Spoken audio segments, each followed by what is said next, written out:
Hi, everybody. Technically it was live, Dana, like at the hour where it was supposed to be. Just because I wasn't on camera yet, technically it was live. It was live streaming. I just needed to do my last minute check and make sure that there weren't any, last second questions submitted. And there weren't. So, so we're all good. Um, But there was that time, not last time, but the time before last, where uh, the final question came in literally like 3 seconds before it clicked over to the top of the hour. And if I had not been watching it vigilantly, I would not have been able to collect that question, and I would have done a disservice to that one of my patrons and channel members. And I mean, I no, I wouldn't have bothered me that much, honestly. But it's still, I would rather just avoid it, because then you have to hear him whine and complain. What about my question? Why didn't you answer my question? And it's like, it's best to just cut it off. And just, take care of it right now. That's all I'm saying. Hi, everybody.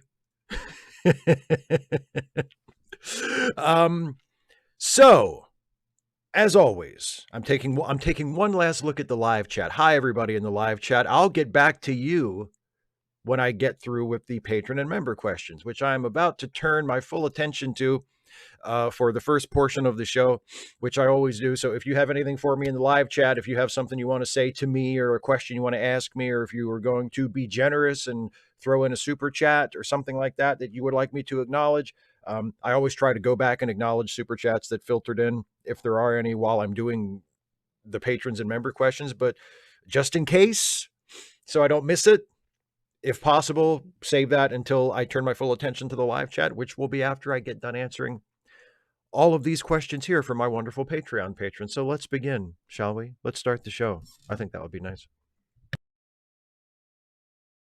So the first question comes from our friend Black Cover 95, who says, someone once tweeted, men don't fall down the alt-right MRA pipeline because the left isn't doing good enough outreach.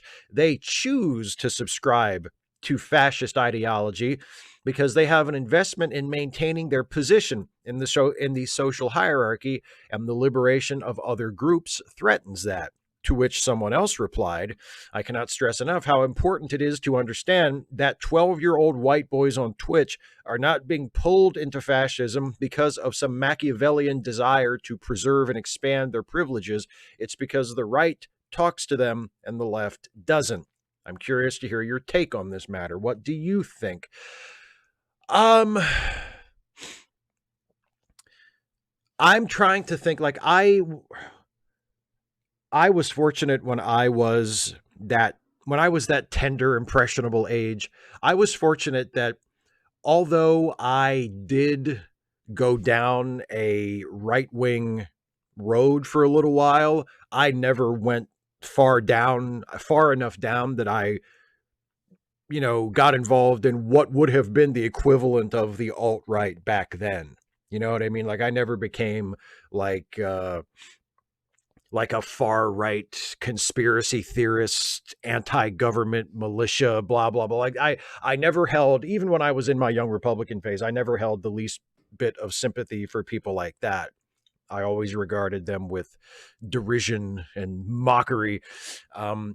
So I never got that far down that road. But what led me down that road to begin with was the fact that I was a young, impressionable, preteen, and I was exposed to that kind of media. I heard Rush Limbaugh on the radio. I saw Rush Limbaugh's TV show, which he had at the time. He had a late night TV show in syndication for a couple of years, and I saw that show, and his was the first.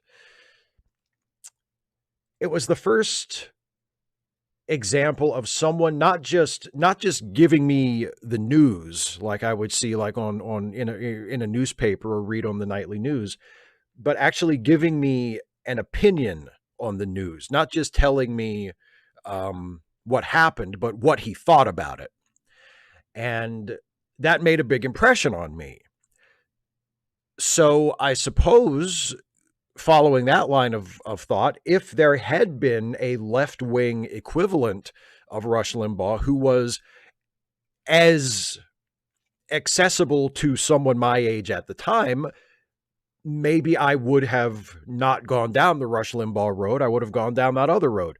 But at least as far as I discovered at the time, there was not the the liberal or left wing equivalent of that. So maybe there is something to the idea that uh, young people go down that road because people on the other side aren't doing enough to speak to them or reach out to them. I am certainly no expert on it. I haven't given it a lot of thought, but just looking back on my own experience, it is possible that if someone like me had an alternative, someone who was doing kind of what Rush Limbaugh was doing, but from a more liberal, humane point of view, I may have been attracted to that instead of what I was attracted to. So who knows? But there may be something to that. David Colby's sleep apnea haver. I've edited this question to cut the suspense. I've got sleep apnea. That means I can get a CPAP machine and get a good night's sleep. Hooray! Wow, David, are you also going to edit your pointlessly mean and confrontational question about Strange New Worlds? So, Strange New World Season 3 is coming up next year. What are you hoping for? Me, I'm looking forward to the episode where they bring back the dudes who are black on one side and white on the other side and have Pike help round the obviously evil black on the left guys up in a concentration camp before they commit any more left on left crimes. Then we can have the Organians explode some Klingon children on camera to help protect Federation sovereignty from their imperialist aggression. How about we take Women Can't Be Captains from Turnabout Intruder and make it canon again? I sense, I feel like maybe once you're getting a better night's sleep, some of this bitterness will leave you, because it's clear that you have a lot of anger, you have a lot of bitterness. It is, it's sort of clouding your judgment as far as what constitutes a good TV show and what constitutes a bad TV show. And maybe once the CPAP machine has arrived, which I see from what you said earlier in the live chat, hopefully 1 to 2 weeks it'll be there. And then you'll get your good night's sleep. You won't have to worry about, any of the negative side effects of sleep apnea. And you'll be a whole new person, and you'll tune in to the season 3 premiere of Strange New Worlds, whenever that is, probably sometime next year or maybe later this year. And you'll watch it and you'll go, oh my God, I have misjudged this show so terribly. I can't believe the awful things I said about Captain Pike, about, his show and his attitudes and his politics, and all of the just what I see now were just terribly off base things. You'll come around on all of it after you get a good night's sleep. It's really amazing how transformative and healing a good night's sleep can be. Aaron, if you could time travel, where would you travel to, and what would you do when you got there? I would travel to July 1969 in Florida. I would watch the Apollo 11 rocket launch and hang around for a few days to watch the moon landing live on TV. And then I would hop right the fuck back in that time machine and come back here, because I really don't want to hang out in the past too long. Not for butterfly effect stuff, just because I think it probably sucked compared to what I'm used to, no microwaves. I mean, they had remote controls, but it was like, they weren't like fancy remote controls that we have. They were like mechanical, like you would push a button and it would touch a piece of copper that would send like an electrical. It was like caveman stuff. It was the kind of remote controls that cavemen had, no video, not just no, online video rental or Netflix or Hulu or, whatever, but no video stores, no videos. If something was on, if you wanted to see something on TV, you had to watch it when it was on. You couldn't even wait for it to come out on video. If you wanted to see a movie, you had to go to a movie theater at the particular time and watch it. And they weren't even nice theaters like they have now, with like the relaxing, comfy chairs that you can lean back. Like, no, fuck that. I want to go to the late 60s to watch the moon launch and the moon landing. And then I'm coming right the fuck back, because the past sucked. The past sucked. Now, today sucks too. Don't get me wrong. There's a lot of shit about today that also sucks. And people in the future will look back on this and go, boy, that sucked. And they'll be right. But I'm also right when I say that from my perspective, the past sucked. The past sucked. Danny K. Hey, Steve, how would you rank the Mel Brooks movie catalog from best to worst? I like Men in Tights, but there's a lot of nostalgia there because it was the first of his films that I saw. It isn't my favorite. That would be Blazing Saddles. My least favorite is Dracula Dead and Loving It. How about you? Thanks, all as well. Okay, I'm not going to rank all of them, from top to bottom because I haven't really thought about it that much, and I don't know if I have strong enough feelings about it. But for me, best would be The Producers and Young Frankenstein, and Blazing Saddles maybe just like right below that. Because Blazing Saddles is great, but for me, my favorite Mel Brooks movies are the original Producers, not the more recent, the adaptation of the stage musical. The original Producers from like 1967, I think, and Young Frankenstein are my favorite Mel Brooks movies. They're fantastic, and so is Blazing Saddles, and so are a lot of Mel Brooks' stuff. But those are my favorites, and the bottom of the barrel for me is Men in Tights and Dracula Dead and Loving It, in that order. I think Dracula Dead and Loving It, I agree, is his worst, but Men in Tights is also just absolute fucking dog shit, and it's right down on top of Dracula Dead and Loving It. They are touching at the bottom of the barrel of Mel Brooks. Pixel Boy, hi Steve. My question relates to your episode, Did Data Have Emotions All Along?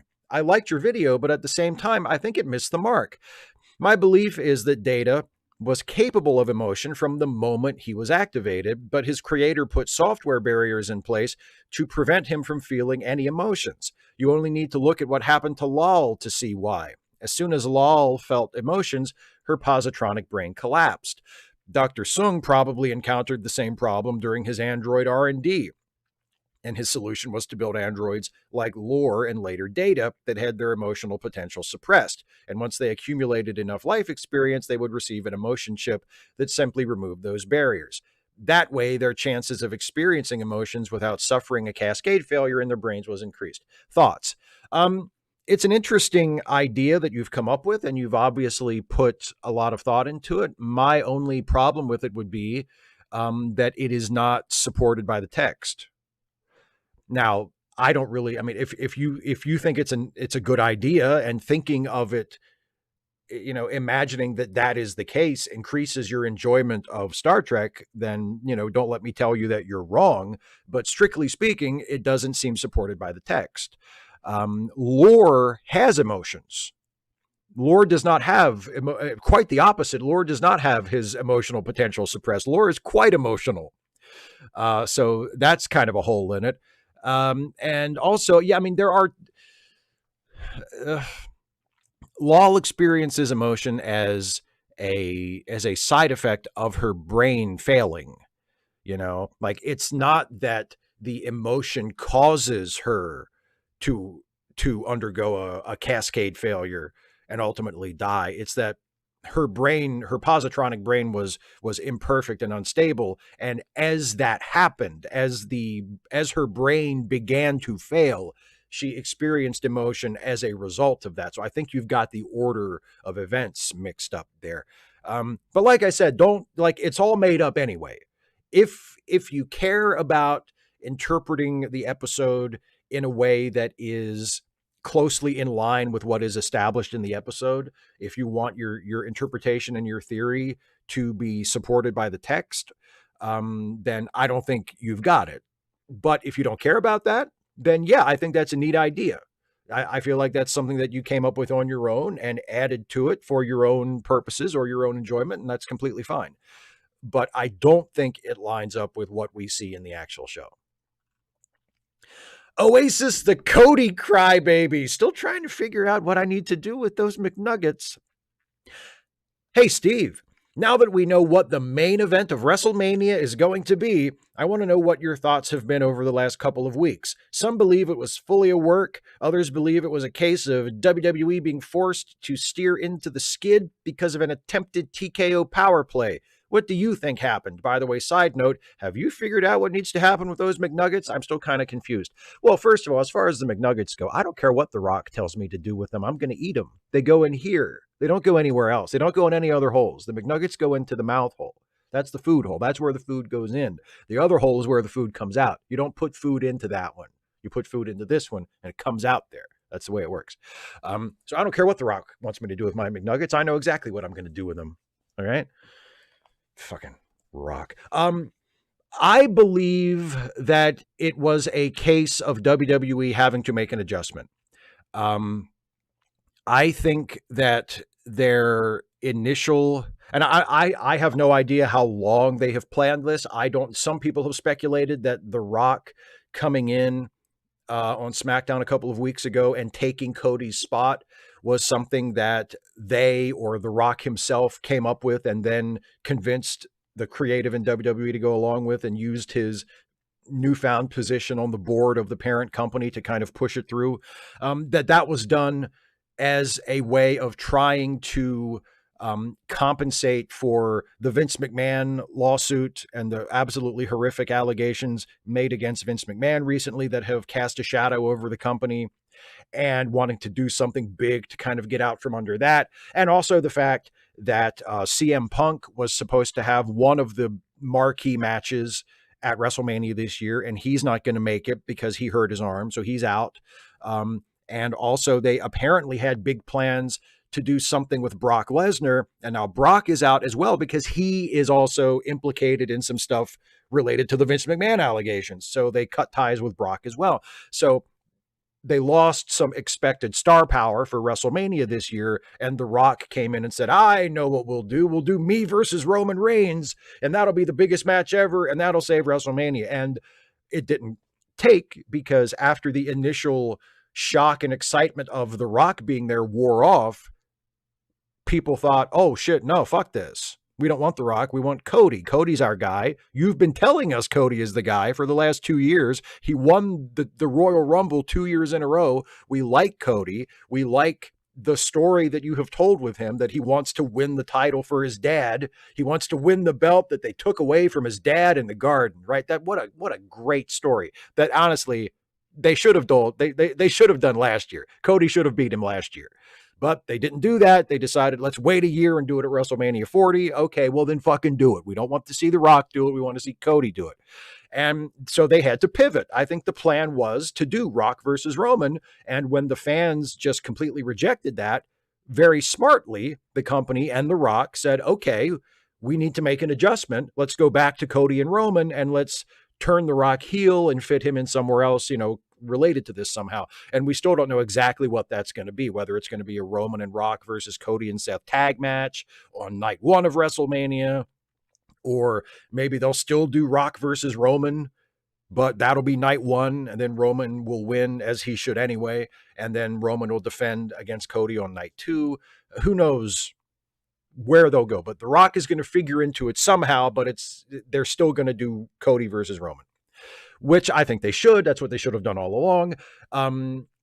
They have succeeded in, I think, increasing interest in the match and increasing interest in the show. It's a very novel concept to get people more interested in your big show by making them think you're going to fuck it up, as you have done multiple times in the past, giving people a sense of, oh shit, here we go again. Here we go again. It's Rock beating Punk for the title 2 months before WrestleMania so they can do Rock versus Cena for the title. It's trying to force Batista versus Orton when the fans wanted Daniel Bryan. It's that they've done this kind of thing before. So it's completely believable. Even though like Vince isn't there anymore and there are a lot of new people involved, WWE has a history of completely screwing up its own creative and ruining its big events, especially WrestleMania, by just completely botching the build up to the main event. And it looked like it was going to happen again, and now it looks like it's not. So I'm glad they made the adjustment, but I do think it was an adjustment they had to make. I do not think everything that has happened so far has been part of a plan. Steve, hey, Here's another wrestling question. Thanks, Steve. Have you been able to watch any WWE content recently? The Vince thing has left a sour taste in my mouth, and at the same time, one of the most interesting stories is being played out on the program. Yeah, I watch pretty much everything now. I DVR Raw and watch it Tuesday morning while I'm on the exercise bike. And that's the best way to watch Raw because you can fast forward through it and you can get through it in a reasonable amount of time that way. Because Raw is 3 hours long, which is ridiculous. Way too long for a weekly wrestling show. It's absolutely ridiculous.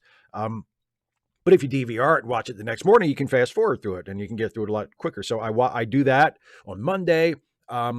I DVR NXT Tuesday nights and usually watch that Wednesday after my live stream with Dana is over Wednesday night. And then I'm DVRing SmackDown tonight, and I'll watch that when I eat breakfast tomorrow morning so I can fast forward through the commercials. I usually don't need to fast forward through any content of SmackDown. SmackDown has usually been pretty good.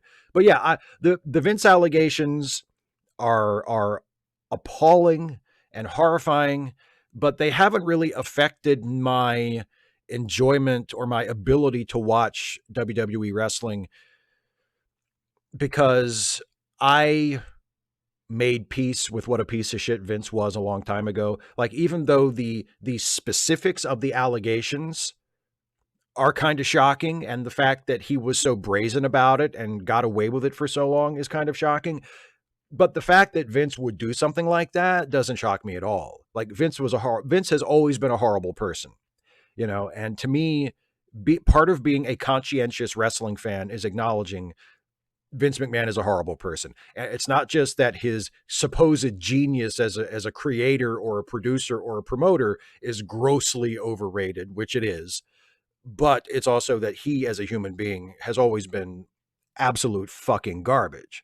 And, you know, so other than knowing a lot more details about the things he has done, the recent revelations and allegations haven't really changed my attitude toward the wrestling show all that much.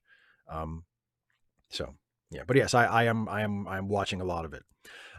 Tofu Dunk, is Beverly Crusher the most conservative main character in a Star Trek series? She fucked a ghost. Is that conservative? I don't think that's very conservative. Like, and I don't mean to reduce Beverly to that one episode. I don't mean to meme-ify her. But if we're going to say she's conservative, the girl fucked a ghost. Like, repeatedly. Like, she fucked that ghost. She fucked that ghost hard. Does that seem conservative to you? Do conservatives seem like ghost fuckers? Maybe some of them. I don't know. No, I don't think Beverly is conservative. Actually, the few times that we see her in the show voice what could be regarded as political opinions or social opinions, she seems fairly forward-thinking and fairly progressive and feminist. We don't see that side of her very often, but when we do see that side of her, she doesn't seem very conservative to me at all. I'm curious as to why you think she is conservative. I'm wondering, like, what brought you to that conclusion. But no, I don't think she is particularly conservative. I'm not sure who I would say would be the most conservative main character in a Star Trek series. Isaiah Taylor, hello, Steve. So I watched the Super Bowl halftime show. Hi. Now, let me tell you, it must be one of the most garish and over-the-top events I've ever seen. $11,000 for tickets. The bright lights and flashy colors, all in Las Vegas, no less. Watching all the black performers making conservative boomers' heads explode. Luda and Usher playing music from their best 20 years ago, but me feeling like the whitest black guy around. I was never really a hip-hop rap fan. You know, Steve, sometimes my home country, the United States, is so goofy and silly that it's almost a straight parody out of a fantasy novel, a Lovecraftian empire, or something out of Gulliver's Travels. I can't be mad, after all. Carl Sagan says that we all come from a mote of dust suspended in a sunbeam, so, or, as Captain Picard once said, you just have to embrace the absurd. With a smile and laughter, of course. So, Steve, did you watch the game last night? I think I already know your answer. No, I did not watch the Super Bowl. I haven't watched the Super Bowl. I haven't watched a second of the Super Bowl probably in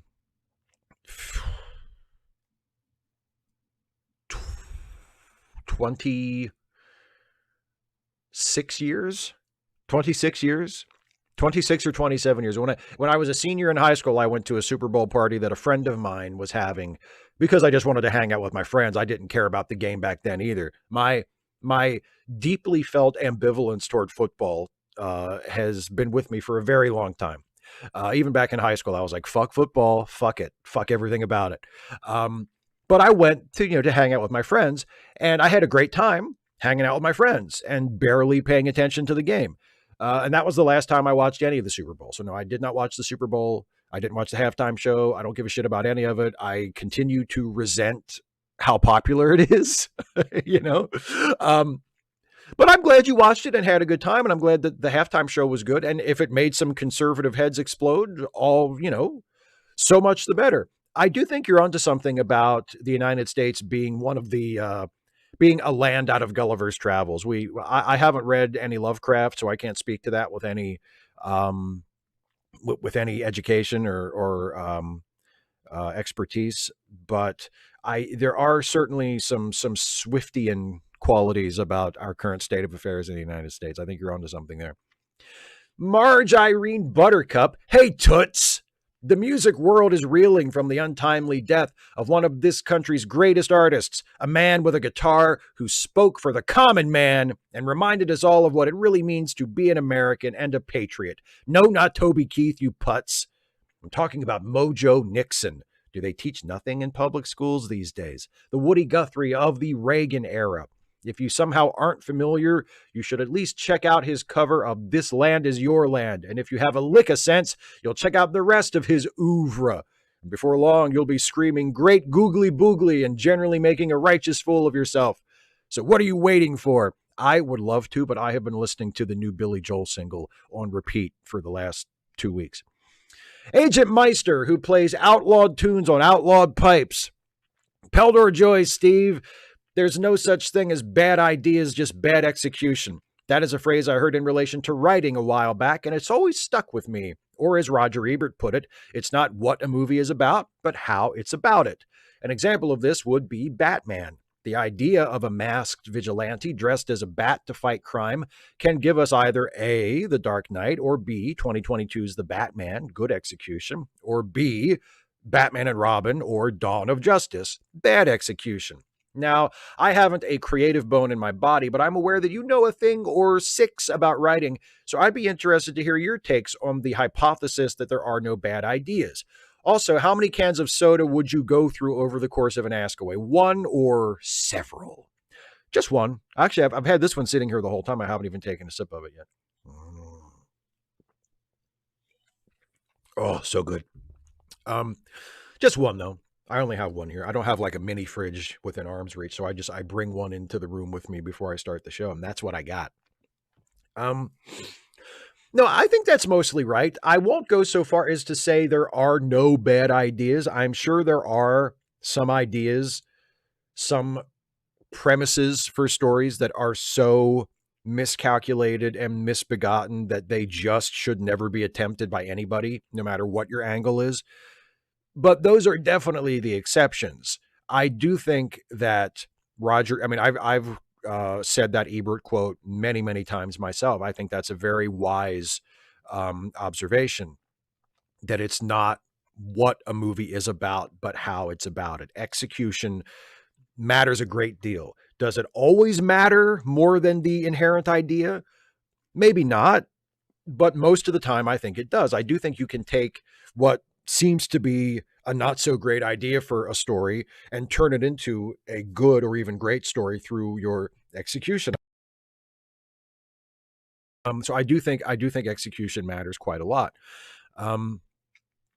I wouldn't, like I said, I wouldn't want to go so far as to say there are no bad ideas, but I think it's really important to have not just an idea, not just a concept, but to have a coherent take on it, to have a coherent angle for it, so you're not just playing out a premise, but you're doing it for some purpose. There's a reason you're telling this story and telling it in this particular way. You have a point to make in terms of a message, or in terms of an emotion you want to get across, or a feeling you want to convey, or there's some place that you want to get to through the story, or that you want the audience to get to.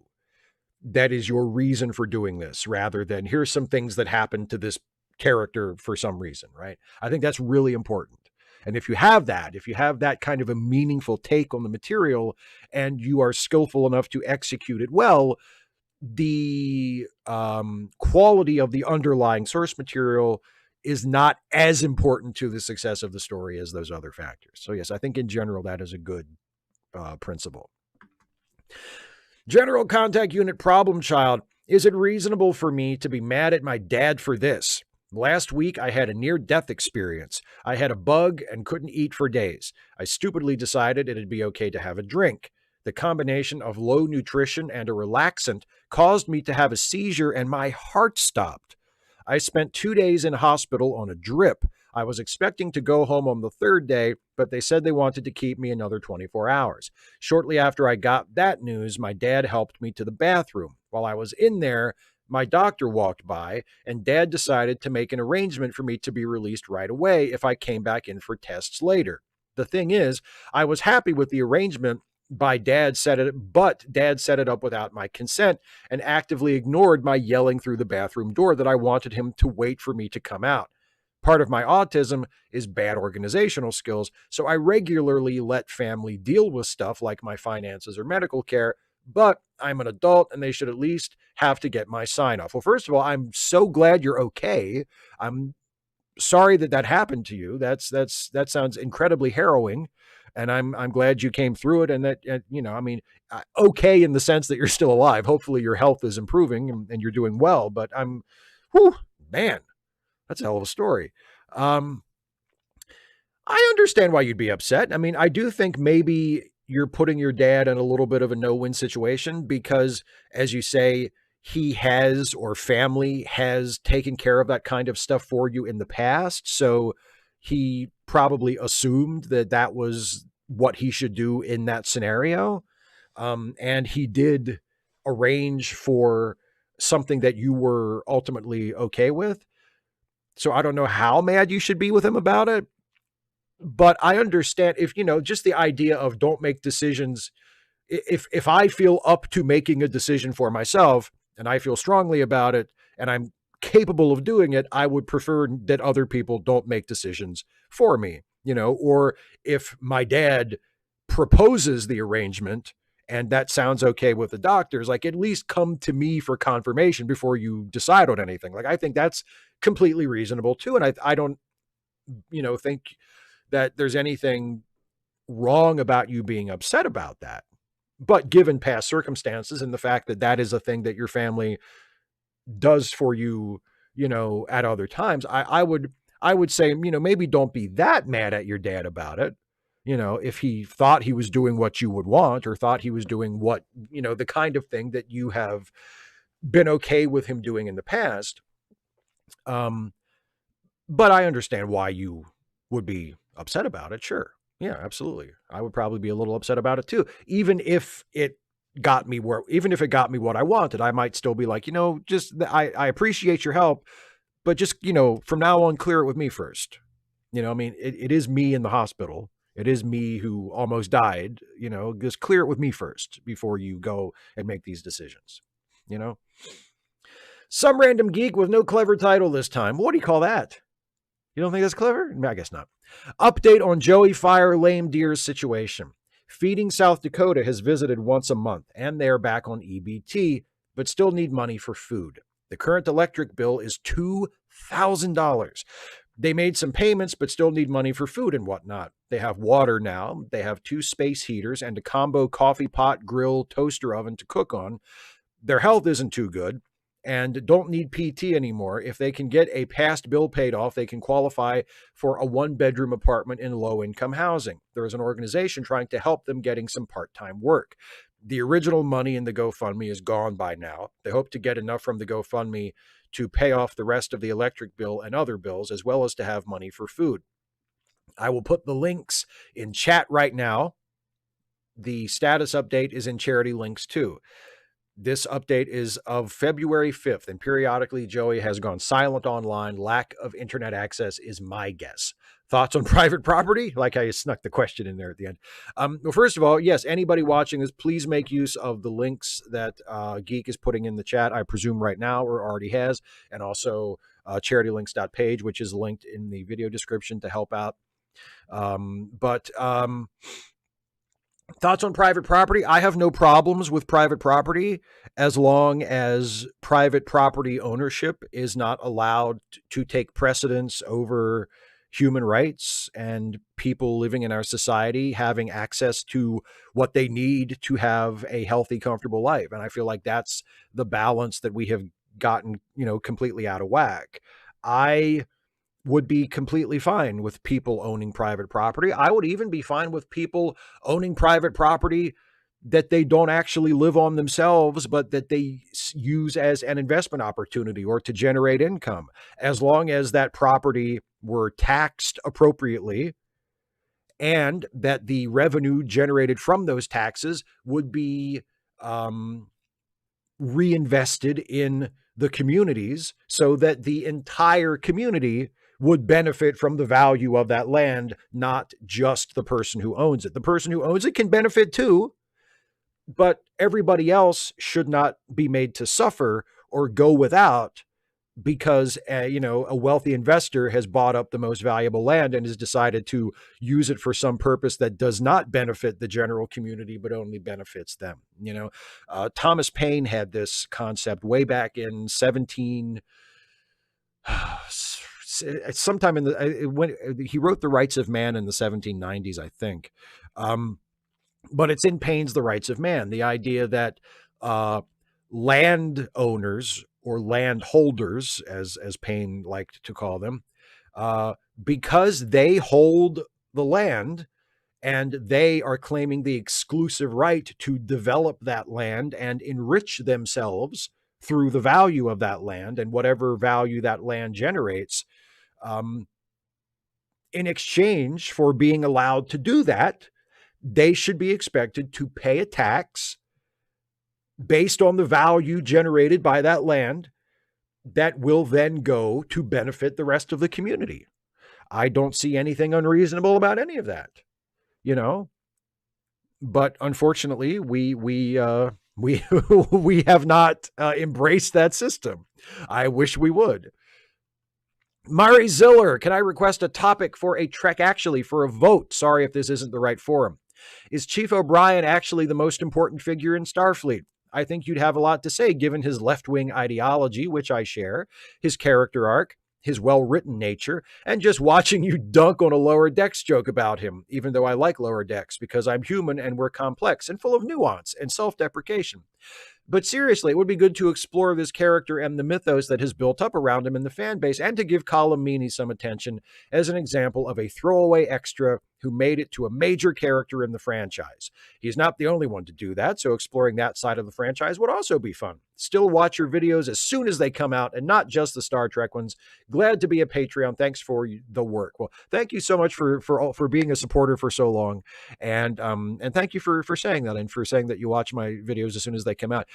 I'm going to add this to my list of future topics. I might put it on the next poll. If I don't put it on the next one, I will put it on an upcoming poll within the next few months. I'm fairly sure.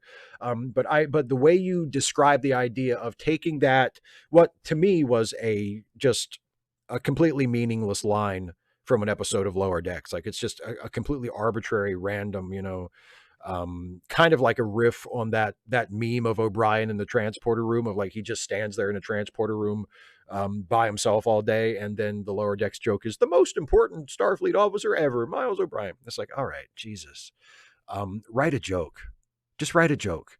But looking at it the way you describe it, of taking that idea of, well, if we were trying to make an actual argument for O'Brien being the most important character, what kind of things could we look at? And obviously from an outside the show perspective, you can find all kinds of stuff. And I really like this pattern you've kind of laid out here. We can talk about his what he represents within the show, the fact that he is, the only major character from any of the shows who is eventually portrayed as enlisted. He was, portrayed as an officer early on. He was a lieutenant, but then they changed that at some point. They retconned that and said, actually, you know what? He's an enlisted man, and he's they call him chief because he's a chief petty officer or a chief warrant officer or, some non-commissioned rank.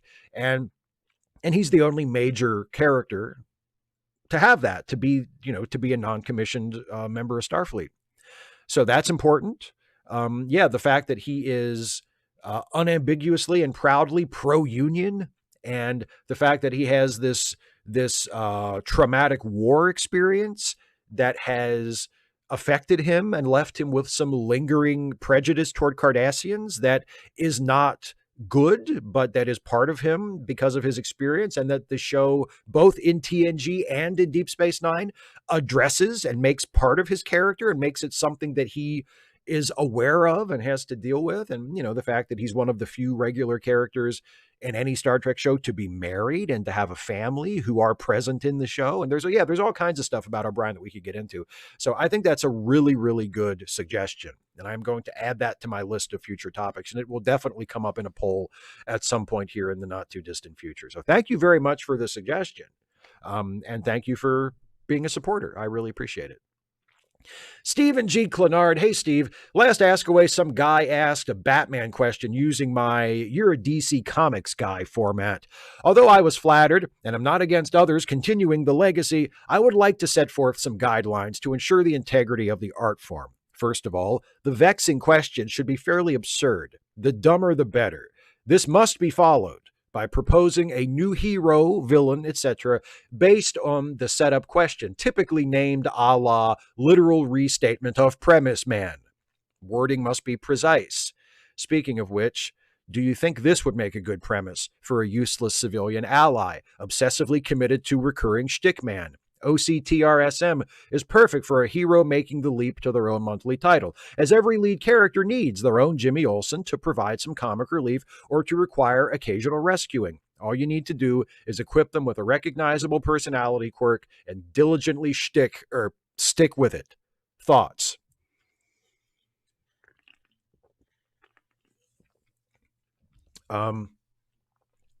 How soon can you have the first issue of Obsessively Committed to Recurring Shtickman ready? Because I think that's gold. That's, what comic company couldn't sell that? DC couldn't sell it, but what successful comic company couldn't sell that? And yes, please, if you're, it's very, first of all, it's extremely gracious of Stephen to make his question format open source, to make it public domain, to give it to the masses like this. He's doing you all a favor, saying, if you want to use my question format, go ahead, the more the merrier. But please, let's respect the man's art. Let's respect the hard work that the man has put in to crafting this model over the years, asking all of these questions with this very particular format. All right, so please, let's respect the format. Please abide by the guidelines that he has established in this question. All right, that's all I ask. If you're gonna take the man's gimmick, then at least do it right. Okay, that's for me. That's for me. I'm sure Stephen would say the same thing, but that's for me. Okay. Brian Baker, I am a 58 white cis male, and I wanted to thank you for your wonderful work on Trek, and especially your promotion of what Trek called infinite diversity in infinite combinations. Over 30 years ago, I was a drug addict and abusive alcohol consumer, and one of the biggest things I have learned that I can't control anything or anyone but me. Acceptance of others, even when I think that they are wrong, is a part of being happy by minding my own damn business. I would love it if more Trek fans would be more accepting of the woke Trek, because when TOS was originally produced, it was a different world. Homosexuality and trans people exist and always have, and them living in the open is not an affront by them. It is an expansion of society and acceptance of the Edic philosophy. By the way, acceptance doesn't mean that you have to like the way things are, and you are allowed to oppose others or explain why you think the way you do. I am a liberal and ask, why can't we all just get along? Well, first of all, I agree with all of that, especially the point of being accepting of differences and being accepting of other people doesn't mean being accepting of the status quo. Like if you see something that needs to change, you can still advocate for that change. And in fact, if you place acceptance of other people and embracing diversity and inclusion as one of your top priorities, then that is going to guide you and influence you and motivate you to want to change other things about society, to want to alter the status quo in ways that will be more supportive of that diversity and inclusion and multiculturalism that you are trying to champion. So yeah. As for why can't we all just get along? I mean, I understand the feeling behind that, and I definitely sympathize and share the I just want to mind my own business part of it that you brought up earlier in the question. I think it's important to accept that it's not your job to change other people, especially on a one-on-one basis. It's not your job. It's not something that you are responsible for. And, the most that you can usually do when you're able to do this is to just remove people who are incompatible with your values from your life. Just don't associate with them, or don't associate with them any more than you have to, and build your circle of friends and your broader social circle out of people who are compatible with your values, or who are incompatible with you in positive, challenging ways that enable growth, as opposed to just pissing you off and making you, frustrated all the time. But as for why can't we all just get along? Because a lot of us are just fucking assholes. Like, I personally do not grieve the divisiveness in the country. I do not grieve the fact that so many of us can't get along. I grieve the cause of it, right? Like, if I don't get, like, people who think like us politically and people who support Donald Trump, we don't get along. I don't want us to be able to get along better. I want them to change or to go away and just stop bothering people. That's what I want. I don't want us to find a way to get along with each other unless they undergo some kind of radical philosophical transformation and have like a road to Damascus moment and realize that, they have been on the wrong path all these years and now they will change their minds and not agree with me on everything, but agree with me that, things like equality and human rights and inclusion and diversity and all of these other things we've been talking about are good things that should be fought for, not fought against. That's an agreement that I think we need to reach. All other stuff we can argue about, but stuff like that, like fundamental human rights type stuff, like basic decency type stuff, there needs to be agreement broadly on those. And if we are not getting along because of that, well, you know what? That's just the way it is. I'm completely fine with that kind of not getting along. I don't want to get along with people like that. I want to take political power from people like that because they use that political power when they have it to hurt people. And I don't want that to happen. So it's not the not getting along that bothers me. It's the things that cause the not getting along that I think are often what need to be addressed. The overlord of productivity, Air One Fire. Hi, Steve. I agree with David Colby. I want as much gratuitous, unnecessary gore in Star Trek as possible, as well as body horror. Think that huge parasite queen, but every episode. Anyway, in terms of work, things are going better. I set up a plan last week, and I'm more optimistic than in a long time. I'm almost finished with the largest project, and then I'll have money and won't be past deadline with anything, which will give me time to adjust to things with no rush. I actually learned that even after the deadlines, if I'd still worked 1 to 2 hours a day, I would have been done earlier than I actually was. I need to internalize that. Now, please do me a favor, and if I'm in there watching the live stream, please tell me to fuck off and get back to work. You can finish this shit tonight, so stop distracting yourself, you asshole. Thank you. Well, I'm not looking at the live chat right now, but if you do happen to be here, Air One Fire, if you were in here watching this fucking live stream right now, live when you're supposed to be working, when you know that the thing gets archived and you can watch it on my channel anytime you want. You know, you get to see me answer your question at your own convenience. You don't need to be here live. I'd love for you to be here live. It's great. But if you have work to do, so help me God, motherfucker, if you are in here watching this live stream when you've got shit to do after all the times you've complained to me and asked me for help and say, how can I get my work done? How can I get my work done? How can I get on a schedule? How can I get to a routine? And now you're just starting to do it. You've made a plan. You're stuck with a plan. You got a bunch of your most important work done. You're feeling good about yourself. You know you can do it. And now you're going to fuck it all up by coming in here and watching this live stream when you should be working. God damn it. This motherfucker here.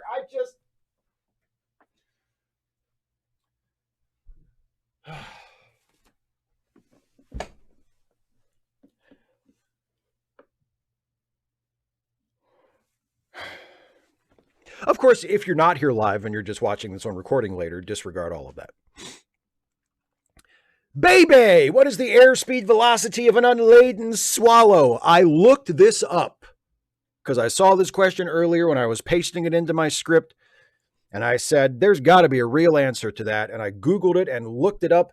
And apparently it's 20 miles an hour.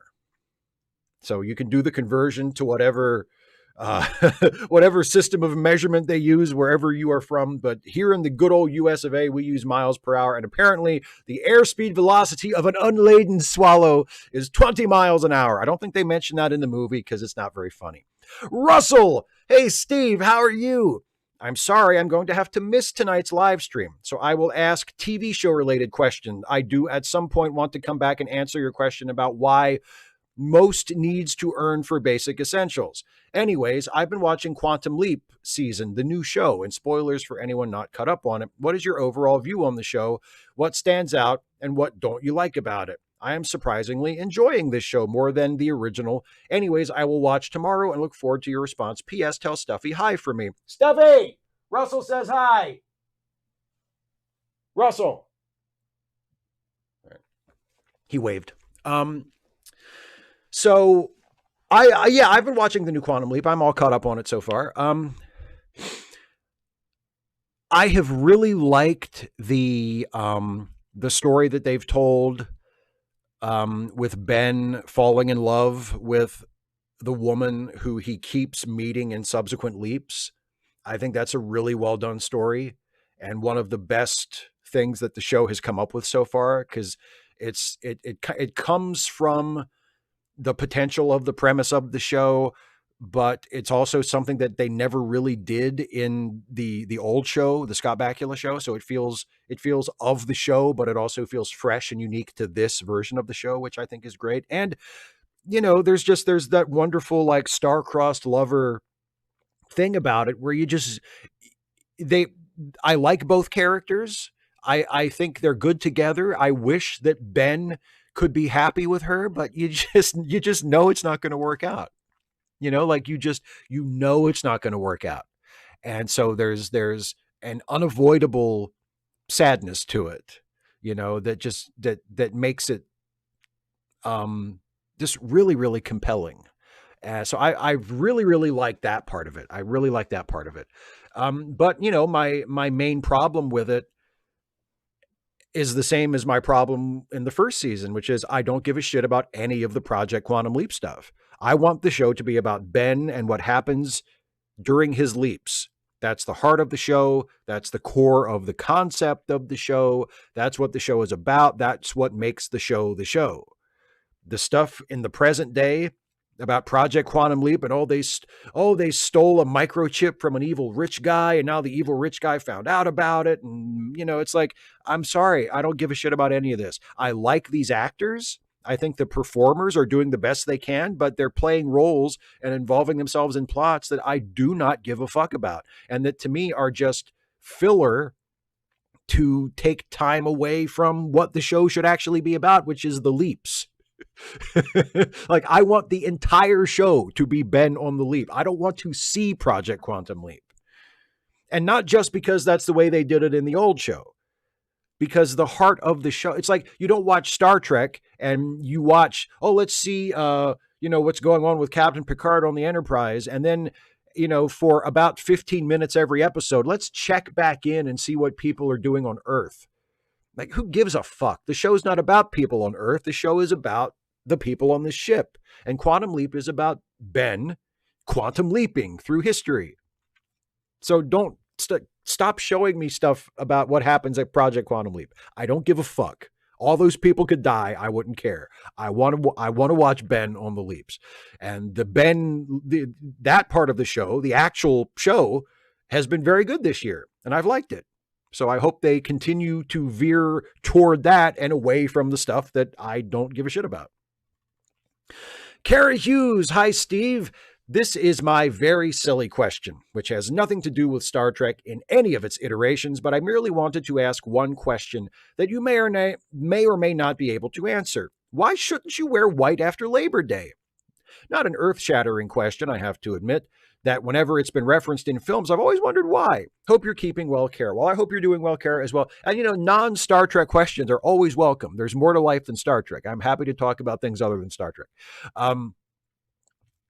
So first of all, it's a rich people thing.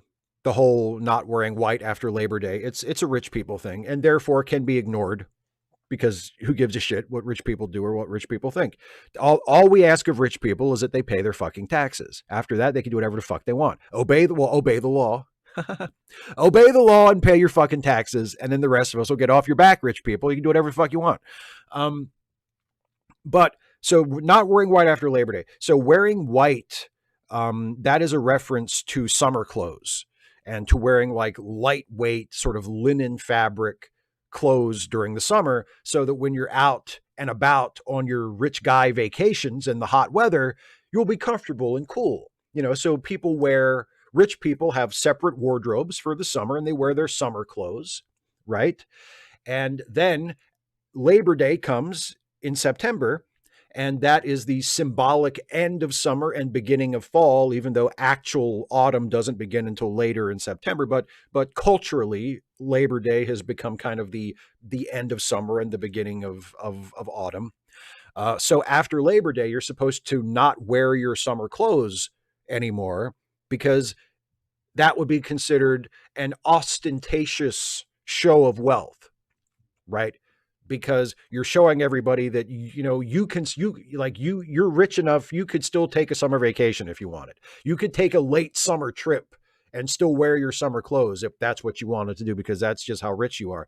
And there's this idea that it has sort of fallen by the wayside in more recent times, but back in the day, in the late 19th and early to mid 20th century, there was this idea among the wealthy that, well, you should be, being wealthy is fine, but you shouldn't show it off. You should not ostentatiously show off your wealth. You should exercise good taste. And it was considered bad taste to wear summer clothes after the end of summer into fall.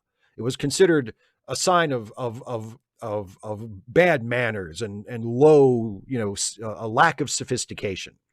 So that's why it's rich people bullshit. If anybody wants to wear white after Labor Day, they should wear it. And, people should, generally speaking, people should wear whatever the fuck they want. And it's none of my business and I don't care. But the whole don't wear white after Labor Day thing, it originated as rich people bullshit. Good question, by the way. Really good question. The one with all the opinions. Guess who this is? This is Dana. This is Dana's question, everybody. She tries to hide behind these clever little nicknames, but it's Dana. I'm going to snitch her out every time. It's Dana, the one with all the opinions. Steve, earlier this week, we discussed a photo that had made the rounds on social media. The one of Travis Kelce screaming at his coach. There's been a lot of discussion about to what extent that behavior is or isn't acceptable. Power dynamics, race, gender, passion, and the fact that the Super Bowl is an intense situation. If I remember correctly, I made the point that surgery is also an intense situation, and we expect surgeons not to lose it and start screaming, and that the difference is that surgery is something with actual high stakes. Someone's life may be on the line. It's not just winning or losing a game. You brought up how ego might be involved, which I thought was quite brilliant. If you can recall, would you be willing to share your thoughts? Also, why is The Marvels such a fun movie? And now that it's on Disney Plus, should we have a watch along for it next Friday? That's the 23rd, in case you need to check your social calendar. I'll get to that last part in a minute. But first, the ego thing about first of all, I think anybody who is seriously upset or offended or even all that interested in that one photo of Travis Kelce yelling at his coach needs to find something else to do with their lives. I don't think it's that big of a deal one way or the other. I think it's something that was kind of blown out of proportion. He's an athlete in a high stakes game in his sport. And even though I don't care for that sport and I didn't watch that game and I don't give a shit about any of that, I understand why someone in that situation might be excited or agitated or on edge or, whatever he was in that moment. I think it was a thing that happened. Both the player and the coach seem fine afterwards. I'm sure it's not the first time that coach has been yelled at by one of his players or seen one of his players like that in a high pressure situation. I don't think it's even remotely a big deal at all in any way. But I do think your comparison of, doctors performing surgery don't act that way. And I think that's a useful analogy. Part of it is, well, if doctors acted that way during surgery, there'd be a lot more unsuccessful surgeries. Like, it would be counterproductive to act that way, to be passionate in that way during a medical procedure would be counterproductive.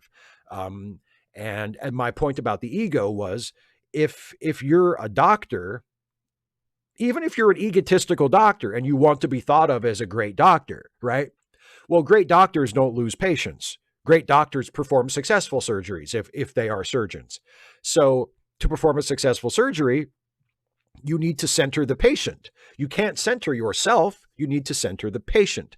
Whereas in a sport, you have more room to let your ego out. If things aren't going well for your team and you're pissed off, you have more space to yell and scream and carry on. Even if that might make you look bad, it's not really going to ultimately hurt anything. It's probably not going, unless you do something so out of line that you get kicked out of the game, or your team gets penalized somehow because of your behavior, it's not going to affect the outcome of the game. So you can let loose and scream and holler and carry on and be as passionate as you want, and it's not really going to make any difference in the outcome of the game.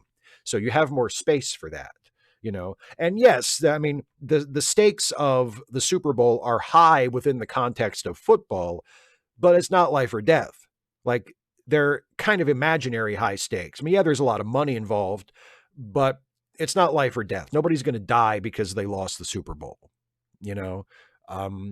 If you are a successful football player and your team loses the Super Bowl, that's going to suck because you want to win the Super Bowl. You got this close to winning the ultimate prize that everybody in your sport wants to win, and then you didn't win it. That's going to be a tough pill to swallow. But what's the worst that's going to happen? You get another chance to do it again next year. Christmas comes every year. It's not like it's the only Super Bowl they're ever going to play. Although, how I wish that was the fucking case. So it's a little more acceptable to get over the top, I think, in those situations, as long as you don't go too far over the top and actually do something that hurts somebody. I think that's where I was going with the ego thing.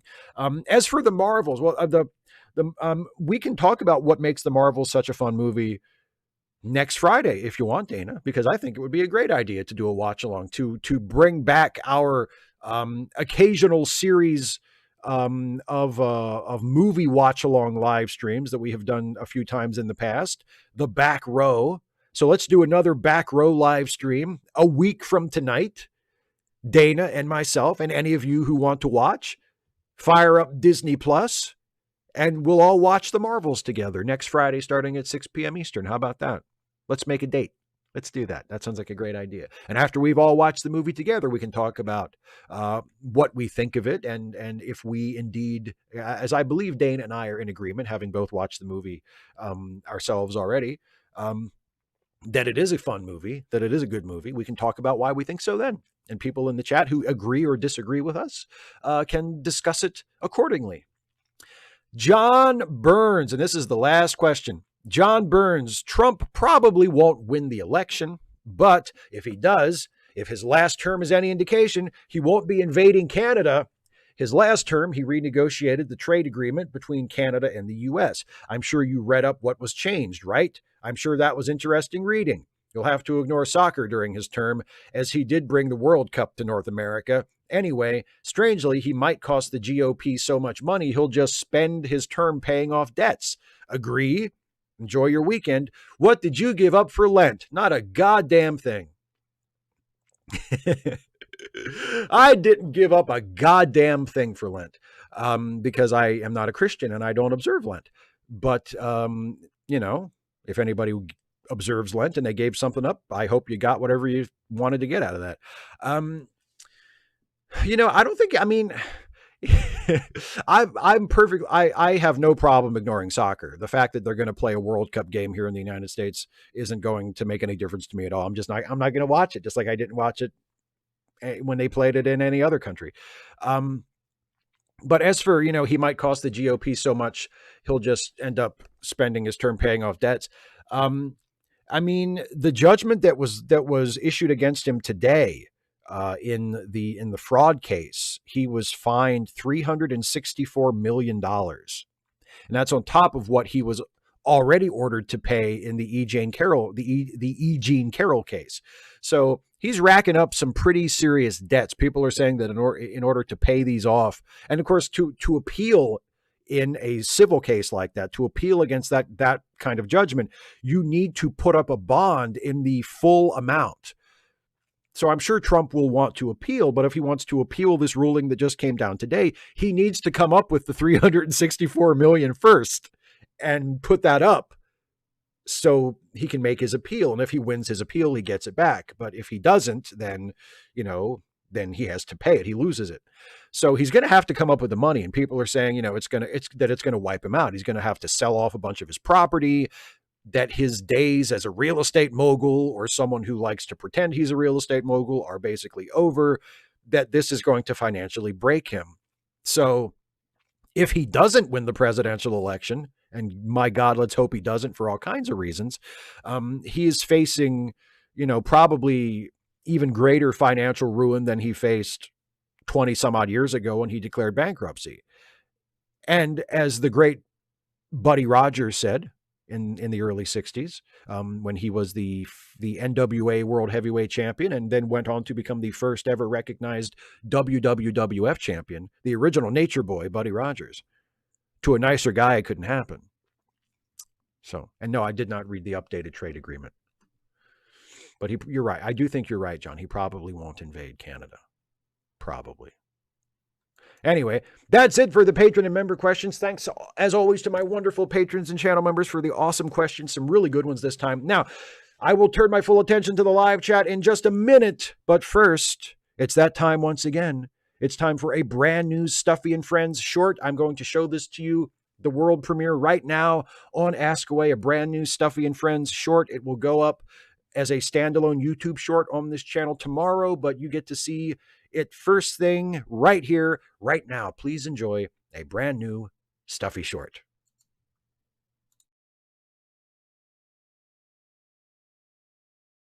Stuffy! Hey, Jack.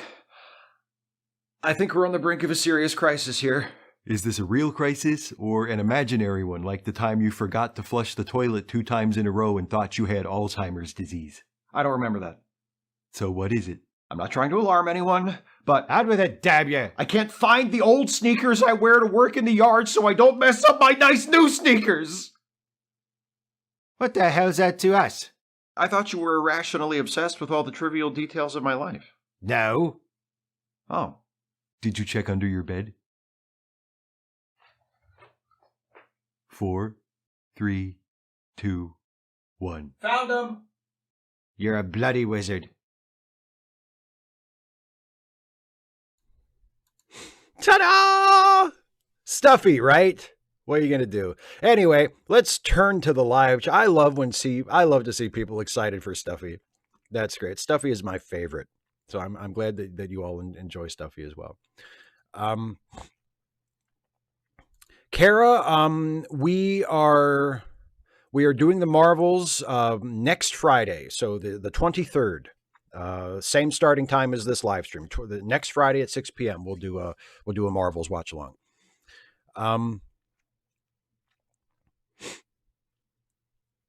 Let me see.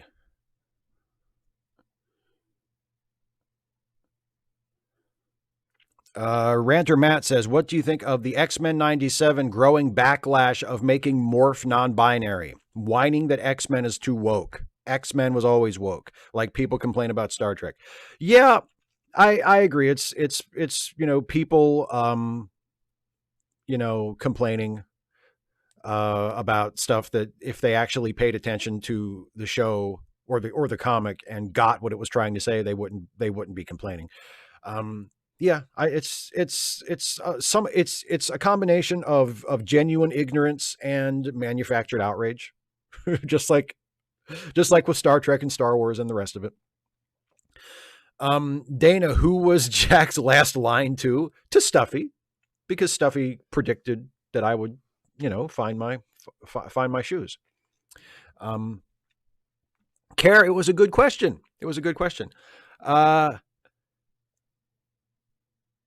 Some random geek says, what ghost would conservatives want to fuck if they could? Casper, obviously. You think, okay, which ghost would Matt Gaetz want to fuck? It's Casper, right? They would all fuck Casper. They would all accuse leftists and Democrats of wanting to fuck Casper, but they're the ones that really want to fuck Casper. Come on. Let's be adults here, unlike Casper. Brittany Renee Blatchley, thank you, Steve, for your amazing support. Well, that means a lot that you would say that. I hope I can continue to prove myself worthy of that kind of a compliment. Kara says, so it's the Marvels film then. Just want to make sure I get the right one. Knowing my luck, I'd pick an obscure cartoon series. No, yes, it is the Marvels. Yes, the new one that just came out on Disney Plus that was in theaters, I think, in November is when it came out? Yes, the Marvels with Captain Marvel and Miss Marvel and Monica Rambeau. I don't think they actually said what her superhero name is going to be in the movie, but yes, that's the Marvels. Easy. Baby Lestrange. No, the way it works here is everybody watches the movie on their own. I don't have the rights to stream a movie. That would be illegal. That would be a violation of copyright. So what will happen is Dana and I will be on together, and we will both be watching the movie at the same time on our own on our end. And everybody who watches along with us, you will have to have a Disney Plus account or acquire the movie through any other means you wish. I'm not going to ask too many questions about how you get a copy of the movie if you don't happen to have a Disney Plus account. And we'll all queue it up to 0, and I will count us in. I'll do a countdown, and we'll all push play at the same time, and we'll watch it on our respective, apparatuses or whatever. But we'll be all watching it at the same time, and we'll talk about it while we watch it. And then when it's over, we'll talk about it, after it's done. Oh no, Jack was talking to Stuffy, Dana. Yeah. Ranter Matt, for Matt Gaetz, it would be the ghost he could fuck and take to the high school prom. Nate DeGreat says, did you hear about the one-time fans ranked Galaxy Quest as the 7th best Star Trek film? Yes, I've heard about that. It's one of those jokes that just won't die when Star Trek fans say, what's the best Star Trek movie? Galaxy Quest. Ha ha ha ha ha. I mean, it takes nothing away from Galaxy Quest. Galaxy Quest is a great movie. We've done a watch along for Galaxy Quest. That was one of the movies we've done in a previous Friday watch along with me and Dana. We both love that movie. Galaxy Quest is a classic. Is it a Star Trek movie? No, it's not. It's a pastiche of Star Trek. It is a spoof of Star Trek. It is a satire slash kind of sort of tribute to Star Trek. It is not a Star Trek movie. Some random geek, have you ever considered piracy? Exactly. What a great, completely out of context, utterly irrelevant to the current conversation quote from The Princess Bride. Yeah, it speaks for itself. Oh yes, and the cats. Yes, Kara, the cats. In the Marvels, the cats are very much a part of the film. Knit and crochet tire. Yeah, but do they say Photon in the movie?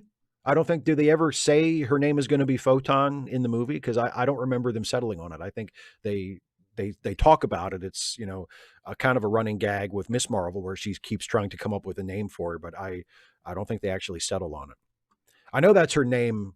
Or at least that's her current name in the comics. I think that character has had a couple of different superhero names.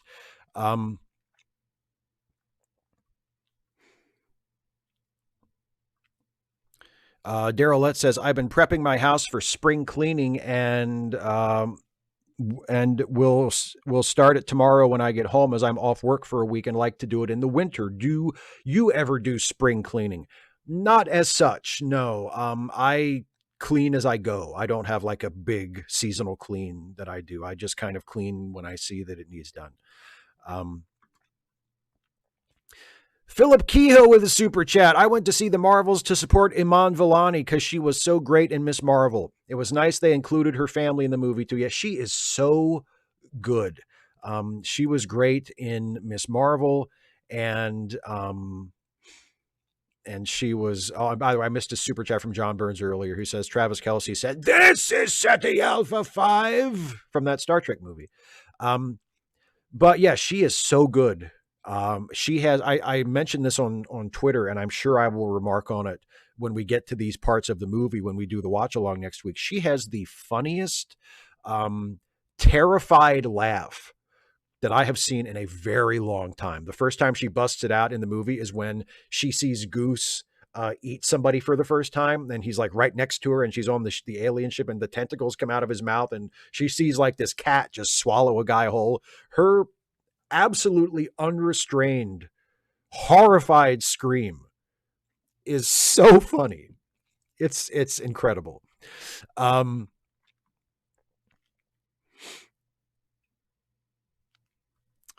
Seth Jones says, you posted your new Trek Actually this week. The next day I was recommended an article written the following day by Good News. It was very similar. Coincidence? I don't know. I haven't read the article. Maybe they ripped me off. Motherfuckers. 2D5AD has a couple of questions here. With regard to what happened with my dad, does he get to use the "well, you were always okay with this before" excuse if I expressly yelled for him to wait for me? I don't think it would necessarily be an excuse. Maybe an opportunity to exercise some understanding and to, like I said, to not be as angry at him, or at least not to hold it against him. You can't help if you felt angry in the moment. You can't just willfully change that, but maybe not hold it against him as much because he has done that sort of thing for you before. But just make it clear for the future, like, hey, if I'm like yelling at you to wait for me, like regardless of how we've handled things in the past, if I'm there just in the bathroom at the moment and I'm saying, wait for me, wait till I come out, do that. Just wait from now on. Okay. Like, I don't think you're being unreasonable at all to expect that.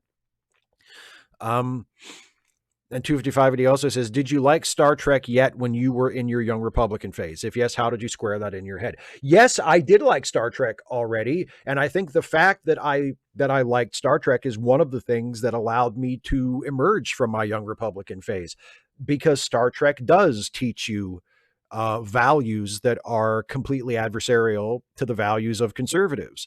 Like Star Trek teaches you to love things like science and exploration and discovery and learning and growing and enlightenment. And Star Trek does teach you that people should live in unity in society. Like they should help each other and be tolerant and accepting of each other. And, like it's completely contrary to to the actual values of conservatism. So the fact that I was a Star Trek fan and that I did hold on to that love of Star Trek and to the values I sort of internalized from it is probably one of the things that allowed me to emerge from that made it a young Republican phase, as it were.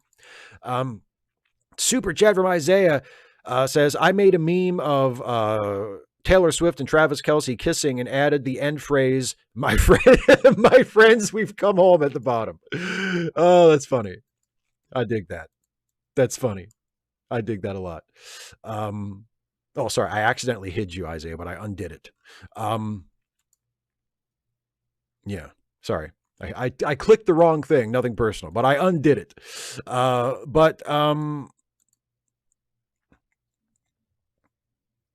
But yeah, that's really funny. That's really funny. Let me see.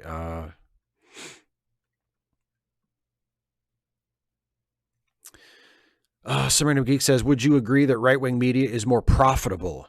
I mean, maybe it's like a chicken and the egg thing. Like maybe it's more profitable because there's more of it out there, and right wingers are less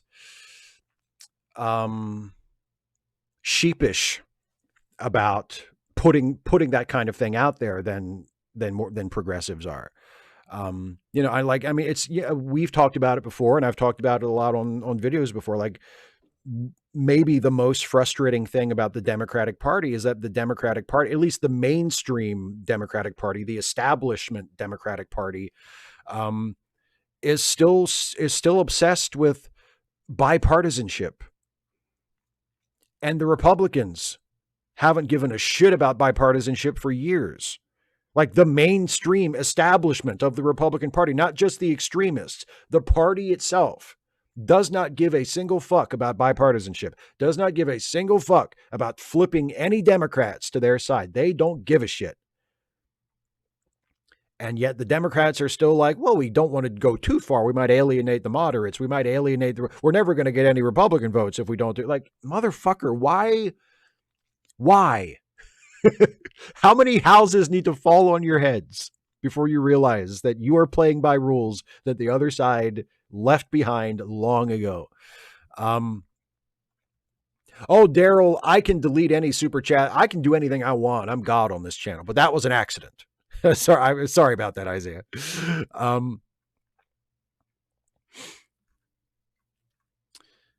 Here's the one from 255 AD that I was looking for. I knew there was another one. What was the first personal computer I ever owned? A Commodore 64. Got it as a present for my 9th birthday. The first computer I ever owned, a Commodore 64. And I loved that computer so much.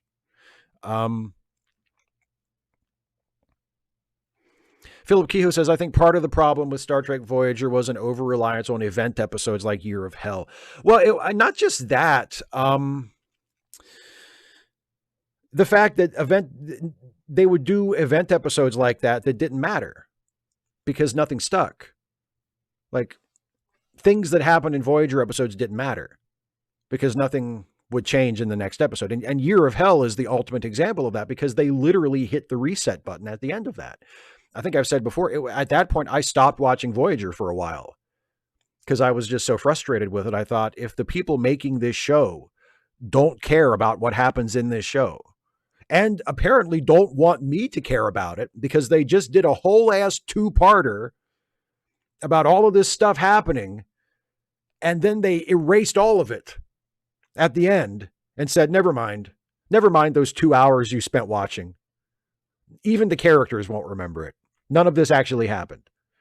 At that point, I was like, okay, I'm just not going to watch. If you don't care, then I don't care. Why should I care if you don't?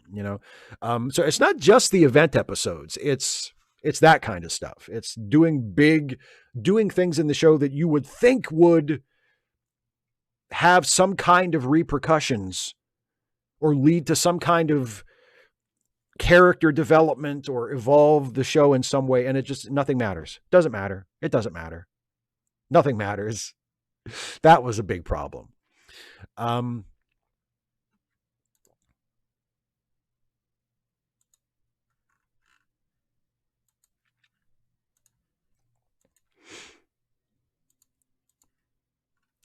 Nate the Great says, why don't you talk about Enterprise more often? I know it may not be the best, but there's some really good ideas in it. I know you did a few like with their finale. Do you plan on doing more videos on it? Yeah, I would like to talk about Enterprise more often. It's tough to find, um, it's tough to find concepts related to Enterprise that fit the kind of thing I usually do in Trek, actually. Um, because it is the fifth Star Trek show, because it's not quite as nondescript as Voyager, but it's pretty nondescript a lot of the time. Like, it really feels like generic Star Trek show number 5 a lot of the time instead of its own thing.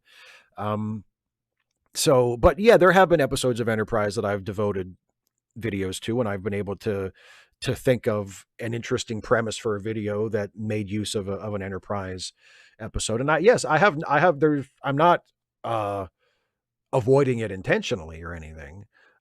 It's just a matter of, I need to find things to make videos about that could be based on Enterprise or an Enterprise episode or something.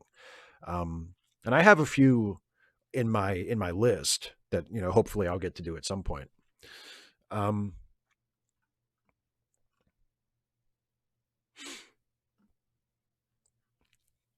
Oh, Kara said, which is why DS9 is in many ways better. There are consequences for actions. Yeah, well, exactly.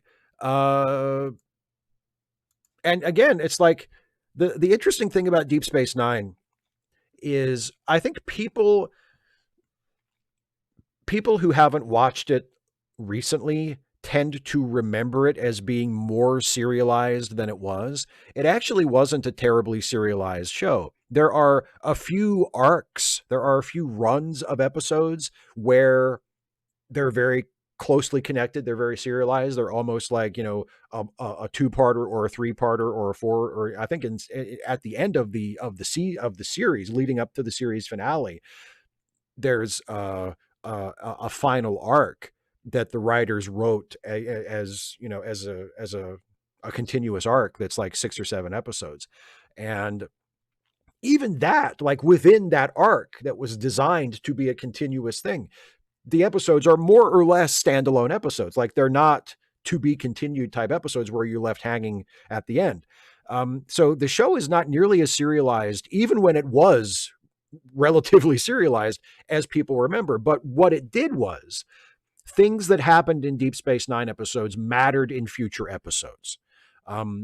Not in every case. There are cases of Deep Space Nine episodes where something happened that you would think would be like a major thing that didn't really play into anything afterwards, but it did it more often than any other Star Trek show had up to that point. And it did it better than any Star Trek show since has done it. And it's characterization sticks. If an episode involves a character undergoing a life-changing experience, that character's behavior and attitudes will reflect that going forward. It won't be the main subject of anything anymore, or maybe if it is, it won't be till it's a lot further down the line. But you'll just the interpretation of that character, the presentation of that character will be different as a result of what happened. Things like that happen all the time in Deep Space Nine. And it's really good about that. And it makes it feel like what happens in those episodes really counts, really matters, really makes a difference in this fiction. And yeah, and TNG wasn't very good at that, even though I love TNG. TNG wasn't very good at that. And Voyager was absolutely horrible at it and seemed, for the most part, to actively avoid it. Which is why one of the reasons why Deep Space Nine was so much goddamn better.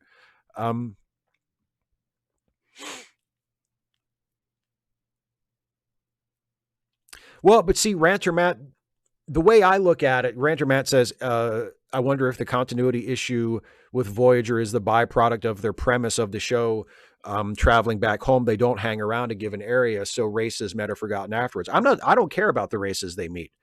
It's all the same people on the same ship. The show isn't about the races they meet. The show is about the people on the ship.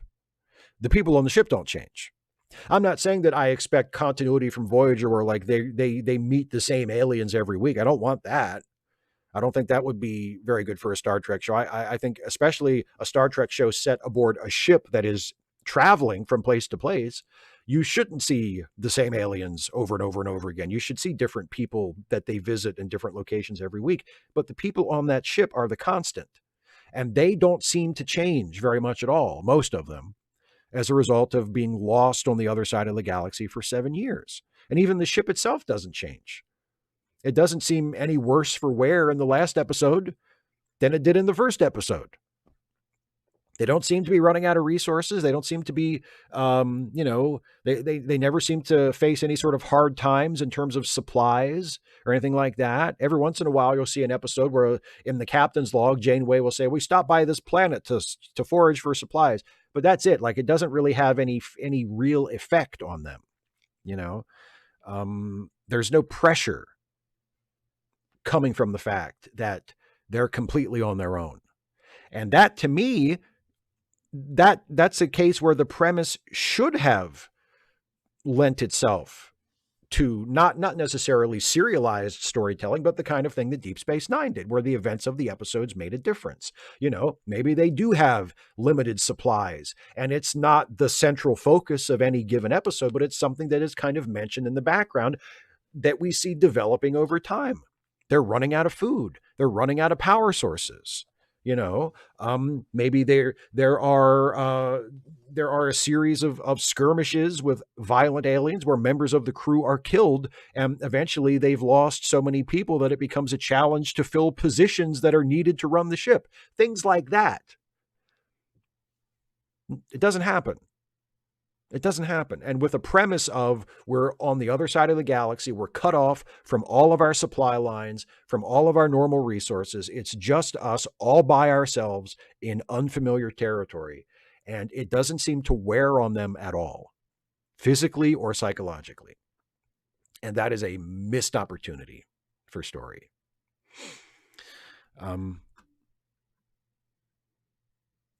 And the thing is, like, you can still do standalone episodes. Like, I'm not saying Voyager shouldn't have been primarily standalone episodes. It should have, just like Deep Space Nine was. And just like Strange New Worlds is. It should be standalone episodes. I think that's a great format for Star Trek. But standalone episodes that don't reset to the hard status quo every single time. Standalone episodes in terms of the story of this episode is about what it is about, and it has a beginning, a middle, and an end. But there's also the recognition that these events in these standalone episodes all take place along the same continuity and that they have an effect on the people that are living them.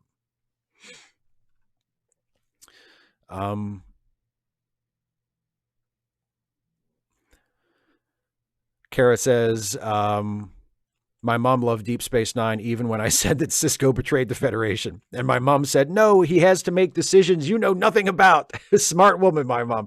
I love your mom coming to the defense of Captain Sisko. Yeah. You don't know anything about what that man had to do. The pressures that man was under. How dare you judge him? I love that. Steven says Voyager should have arrived back to Earth looking like a Kit Bash model. Yeah, I mean, something like that. Yeah. Why not have them run out of torpedoes? Like, just think about the story potential. Why not have them run out of torpedoes at some point? Not right away, but maybe like halfway through season 3. Because they're getting 7 years. Like, they had more or less a guarantee from Paramount, from UPN, that they were going to have a full 7-year run. That was virtually a lock from the beginning. Unless the show completely just fucking tanked, which it didn't. It wasn't like a major success, but it was a success for UPN. UPN wasn't going to cancel it. So have them run out of torpedoes in season 3. So no more photon torpedoes. So if they get into fights with ships from now on, they're going to have to figure out another way out of it. They're going to have to come up with new weapons, or they're going to have to be more creative in finding ways to evade and get away. They rely on their phasers more often, and then eventually their phaser banks burn out from overuse. They don't use the holodeck ever. That was one of the laziest things they came up with in the first season. After they made a big deal in the early episodes about we're going to have to ration our food and we're going to have to ration our replicator usage and we're going to have Neelix be the cook and make meals for the crew to eat in the mess hall instead of everybody using replicators to save energy. And, the crew is going to have replicator rations so that they only can use it so often. We need to save energy and save power and conserve everything. Oh, by the way, the holodecks operate on a completely different grid, so we might as well just use those as much as we want. What the, rule number one should have been a really easy way for that show to set itself apart after 7 years of Deep Space Nine, or I guess about 3 years of Deep Space Nine at that point when Voyager started, or 2 years of Deep Space Nine when Voyager, but 7 years of TNG and several years of DS9. A really easy way to set that show apart, Voyager, would be to say, oh, they can't use the holodeck. They have to shut down the holodeck. No holodeck episodes because they're lost on the other side of the galaxy. They can't refuel. They can't resupply. They need to save every ounce of energy they have, so they can't use the holodeck. So no holodeck episodes. Take that away from the writers right away. You have to get creative. You can't do a holodeck episode. This isn't Deep Space Nine. This isn't the Enterprise. No holodeck. The holodeck is on the ship, but they're not using it. They can't afford to.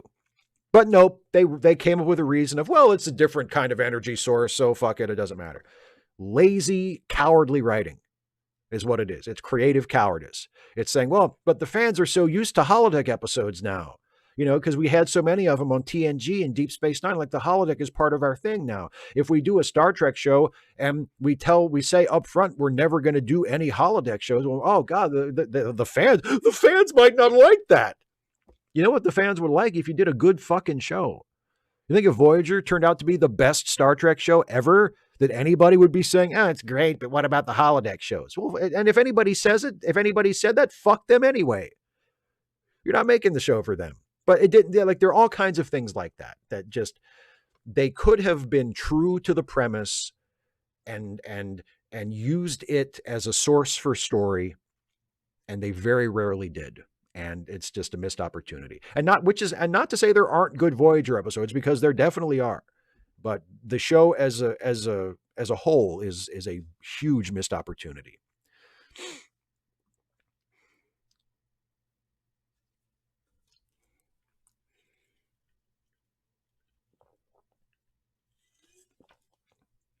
Kane, they should have run out of almost everything.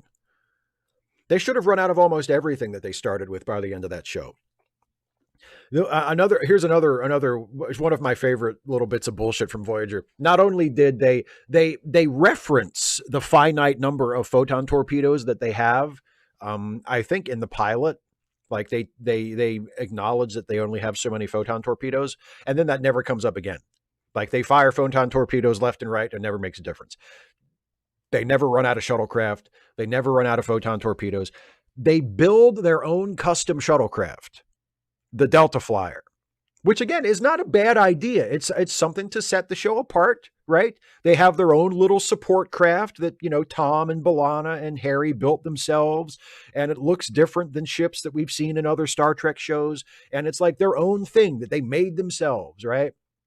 And it's kind of neat, and it could be like a little part of like Voyager's signature, right?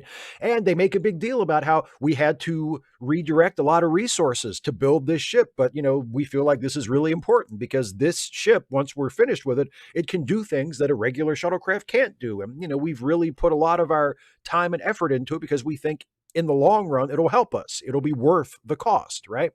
So they do that, and they have the Delta Flyer, and then they do a story after a year or two where the Delta Flyer gets blown up. Again, there's an opportunity for story. There's an opportunity to have something about, well, they spent all this time and resource to build this thing that they thought would help them, and it did help them, and they came to depend on it, and now it's gone. And they don't have the resources to build another one. Except they just build another one. Off camera. Like they don't even show the building of the new one. A couple episodes go by and they just have another one. and they just reference it in dialogue. The new Delta Flyer is almost ready or something like that. What the fuck? Like, again, if the people making the show don't give a shit about it, why should I give a shit about it? You just built a new one? And it was so not a big deal that the creators of the show didn't even feel it was necessary to make it part of the story at all. They didn't have to sacrifice anything. They just built a new one. Fuck.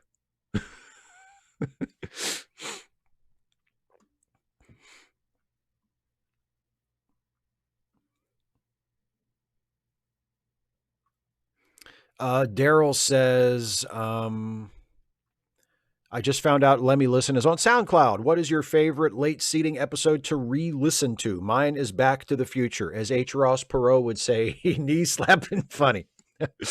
What's my favorite late seating episode to listen to? I mean, the Halloween ones are great because we do our Halloween characters. I love those. I love Professor Jason doing Professor Dracula and me doing Steve. My character's name is Steve. Jason's Halloween character is Professor Dracula. I'm Steve.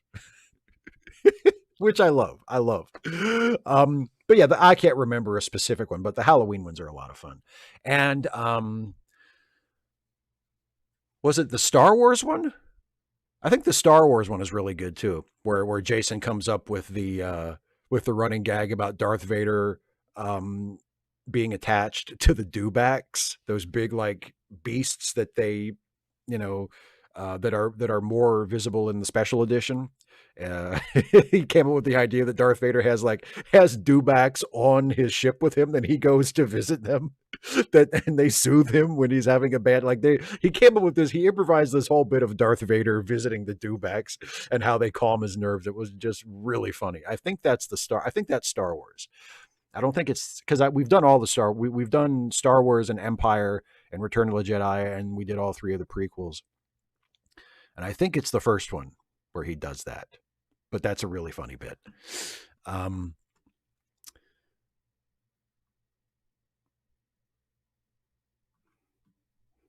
VBA. Yes, they did. They ran into another ship that got lost or that was pulled to that part of the galaxy by the caretaker.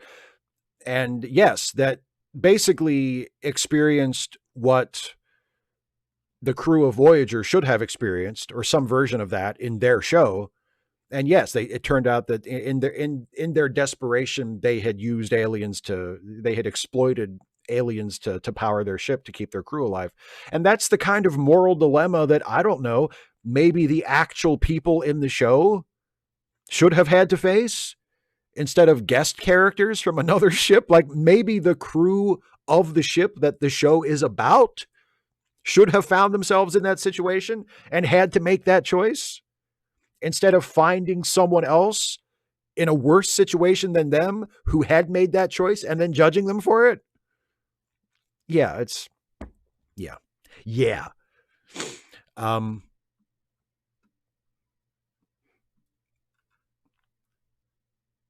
Yeah, Stephen Clenard, Delta Flyer 2 would be like the Empire just saying, fuck it, let's build another Death Star. I know, that would be ridiculous, right? That would be ridiculous if they did that. Kara, couldn't I be Professor Stephen Andrew Van Helsing, illegitimate grandson of Abraham Van Helsing and Vampire Hunter Extraordinary?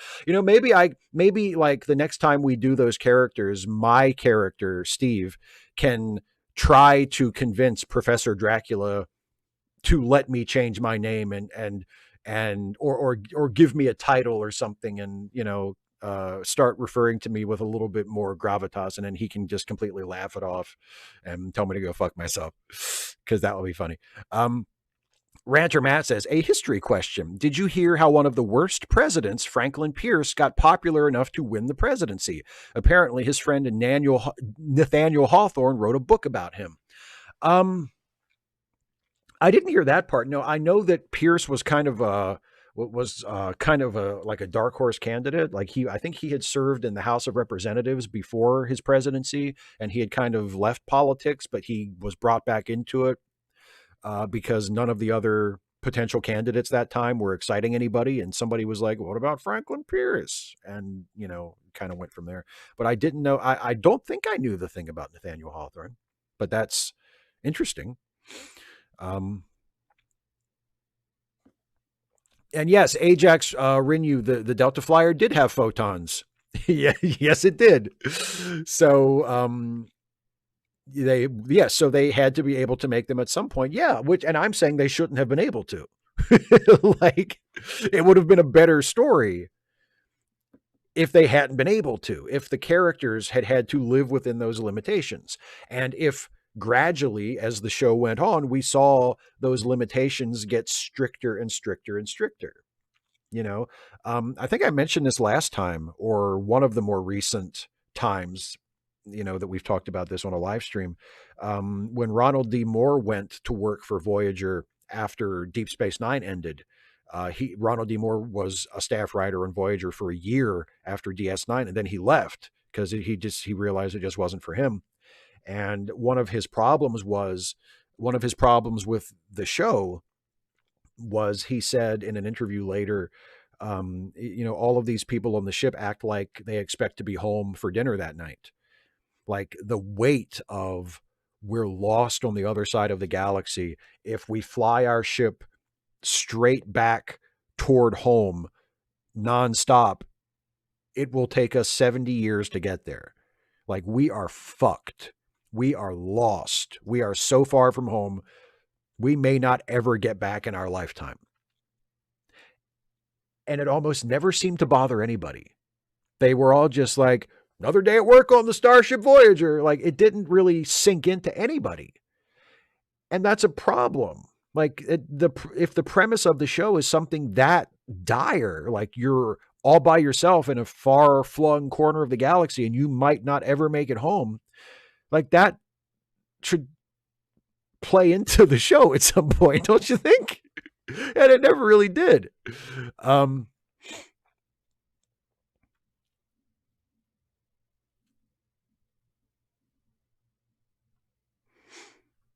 255 AD says, I went to hospital to get the all clear tests. They told me the test will take an hour. I asked, do I need to stay here for that? Because there's a fish and chip shop just outside. I'm right there with you, buddy. Oh man, I would love, what better way to wait for test results than to have some fish and chips while you're waiting? That's, I hope they let you go. Stephen G. Clenard says, also, Ensign Harry Kim coming up with wacky plans to try to get promoted should have been a repeated comedic plot or subplot. Yeah, that will be funny. That will be funny. Poor Harry. Wah, wah, wah. He could be like, he gets added responsibility at some point, and he would say, Captain, I mean, these new duties that I've been assigned, this is more appropriate for a lieutenant junior grade. You know what I'm saying? Like, an ensign normally wouldn't do this. And Janeway could just like blow him off or something.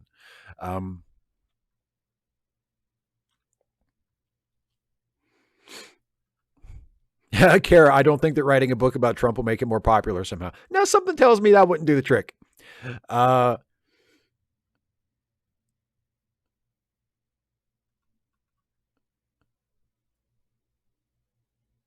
Yeah, Wim VDB. Only Harry got homesick once in a while in between sax sessions. Yeah, that's one of the jokes that I've made at Voyager's expense. I say, I always like to take the piss out of Voyager and say that, none of the main characters ever had any character development, but that's not true. At one point, Harry switched from the clarinet to the sax. So, there is character development.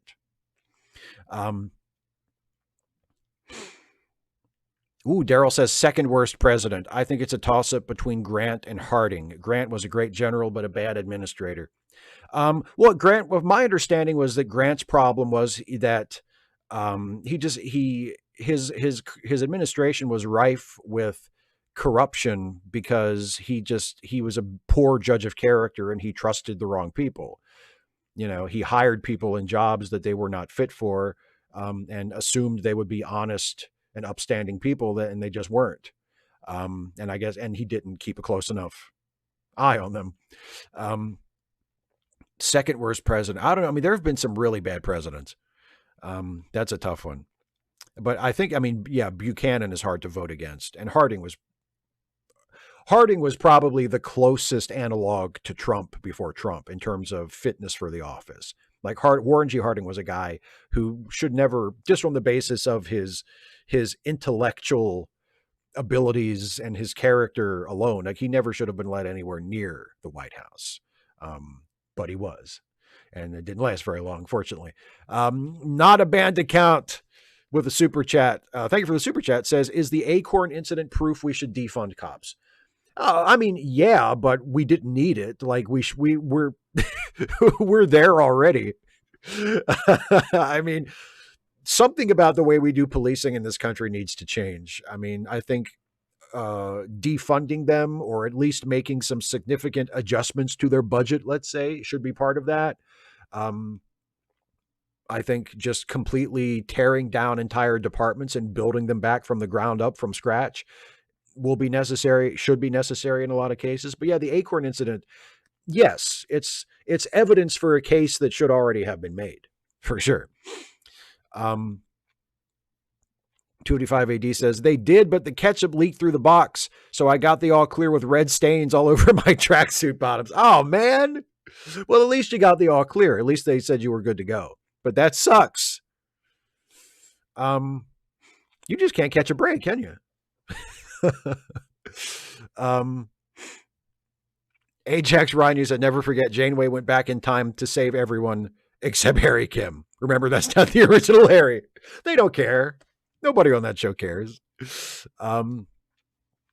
Stephen G. Clenard says Harry Kim's main purpose on the show is to make Tom Paris look edgy. Yeah, Tom was such a bad boy.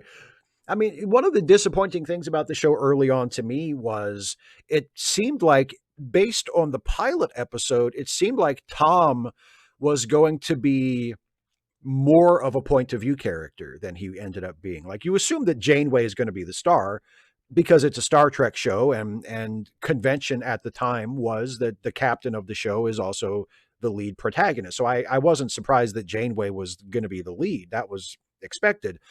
But based on the first episode, it was like, okay, Janeway is going to be the lead, but it seems like Tom is going to be the next most important character, because a lot of the pilot is told through his point of view, and we get to know the various characters as Tom gets to know them, right?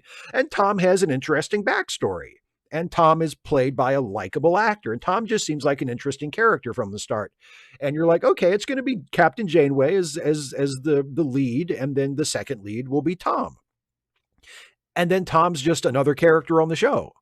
Like, Tom isn't any more important than anybody else. I mean, there are Tom episodes, just like there are Tuvok episodes and B'Elanna episodes and Neelix episodes. Like, Tom gets his spot in the rotation every so often. But in terms of the overall pecking order of the characters on the show, after being set up as, keep your eye on this guy. This guy is going to be a really important character on the show. He's just another guy. He's just another part of the crew. He could be anybody. It doesn't matter. Never mind. You know?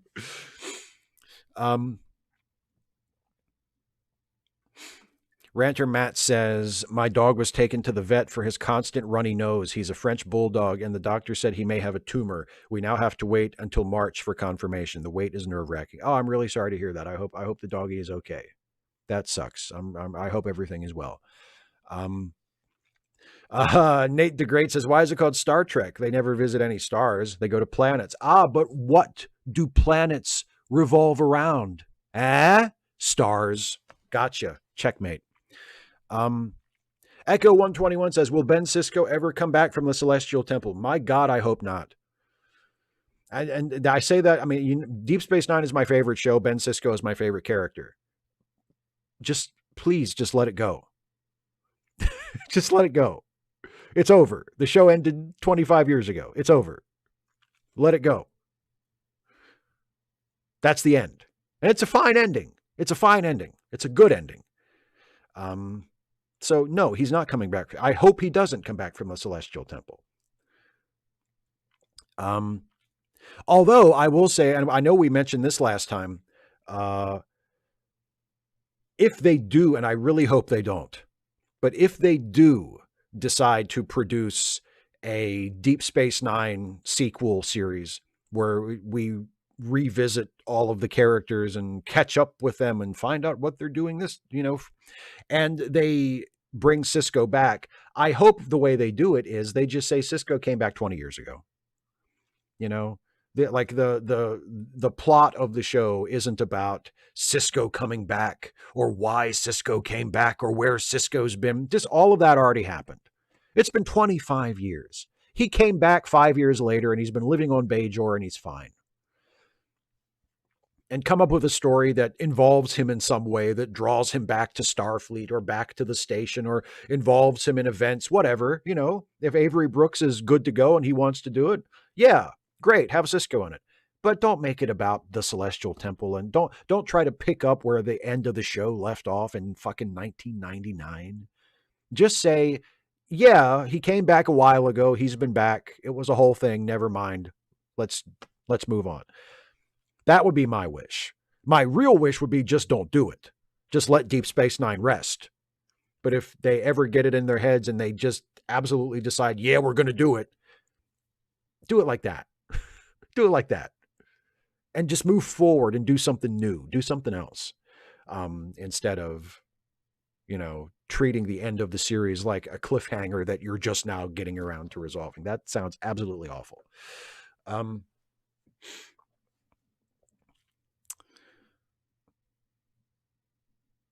Oh, this is a really good question. I'll answer this question from, Ajax. Someone needs to tell that to the Firefly fans too. No kidding. I agree with that too. Let it go. It's over. You got a movie.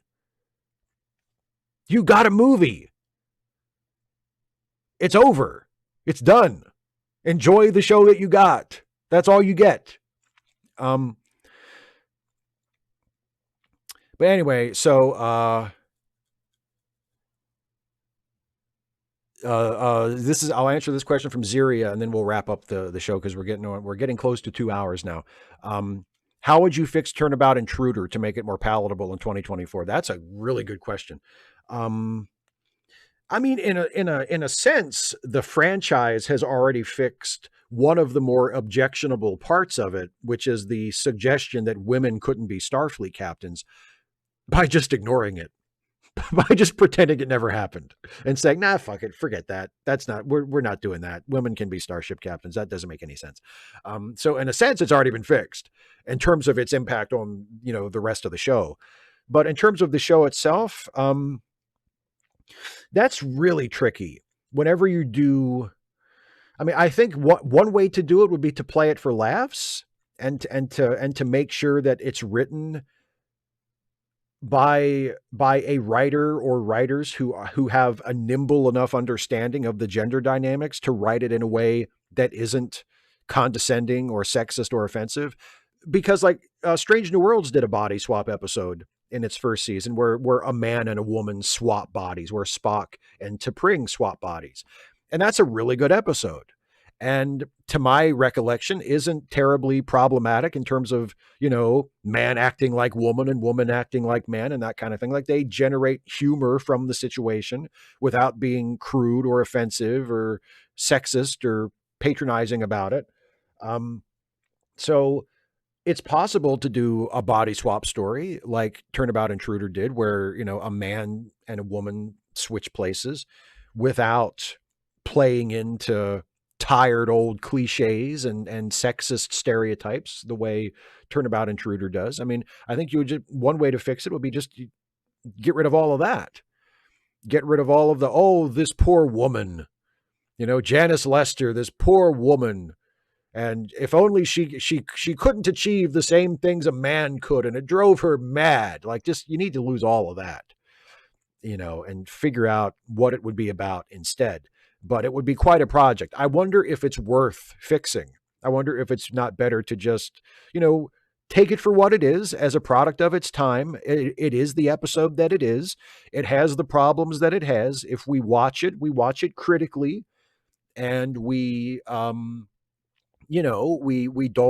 shy away from its many, many issues, and we deal with it frankly and honestly and critically, and then just move on and just let it be. It's a part of the franchise. Like, I don't know if fixing it is necessary. I don't know if there's a good enough episode buried in there somewhere that it would be worth trying to fix, trying to do a rewrite and do a redo of it. I don't know if that would be worth it.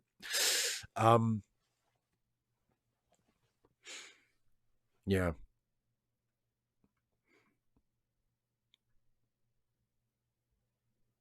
Yeah, Steven, exactly. Deep Space Nine began when that set of characters came together and ended when they all went their separate ways. Exactly. The last episode, the parts of the last episode that really work are the parts about this surrogate family of people that have lived together on this station for all these years, breaking apart and saying goodbye.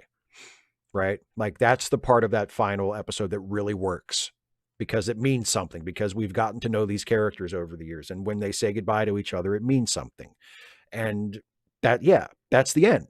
That should be the end. Like, that should be the end, as in we don't see them no more. Like, that's the end. Yes, Kara, you said you tried to rewrite it, and after the third attempt and throwing 2 plushies at the TV, decided it wasn't worth it. So there you go. An attempt was made by somebody, and it was deemed to be impossible. And please make use of the links that Some Random Geek is putting in the chat right now. And I am going to wrap up this show. So first of all, thanks to everybody for being with me this time around. Thanks for all the awesome questions and comments and stuff in the chat. Thanks to everybody who threw in a super chat tonight. I really appreciate those, as always. Don't forget, if you want to be a continuing supporter of this channel and all the videos I make, you can do so by becoming a patron at patreon.com/Steve Shives, or becoming a channel member by clicking the join button here on the YouTube page.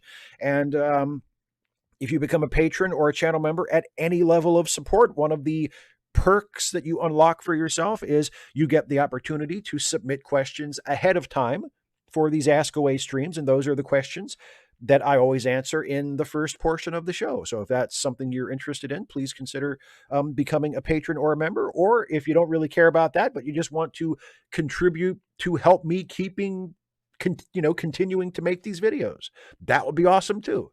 But so there you go. Click the join button, patreon.com/Steve Shives. Also, don't forget that I am also a part of the Let Me Listen family of podcasts, which, of course, in my case, includes Late Seating, the movie review podcast that I co-host along with the great Jason Harding, where we take a look at classic films and see if they deserve their reputation, be it good or bad. Our latest episode of Late Seating is all about the classic film noir private detective movie from the 1940s starring Humphrey Bogart, The Big Sleep.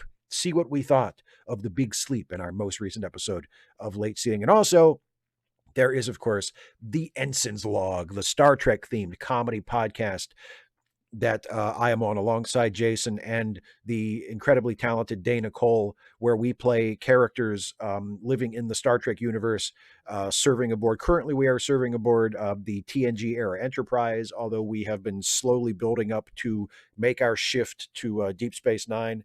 And the way it works is our characters do our own thing and get involved in our own stories, but the events of various Star Trek shows kind of are happening alongside of us or in the background. And it's been a really fun show to do for the past several years, and we're going to keep doing it for at least a couple more years, I think, before we wrap it all up for good. And you can listen to that and to Late Seating and to all of the other wonderful Let Me Listen podcasts at the links in the description or the link on your screen right now on SoundCloud. Also, don't forget charitylinks.page, where you can find all of the links that Some Random Geek has been sharing in the live chat, and as well as others. What, Dana? Is it like a surprise that we're going to move to Deep Space Nine at some point? We've been talking about it for the last couple of episodes that, my character is definitely going. Is it going to be a shock to people? Oh, I didn't realize they were all going to move to Deep Space Nine. Come on, we're going to end up on Deep Space Nine at some point. Anyway, so charitylinks.page, don't forget that.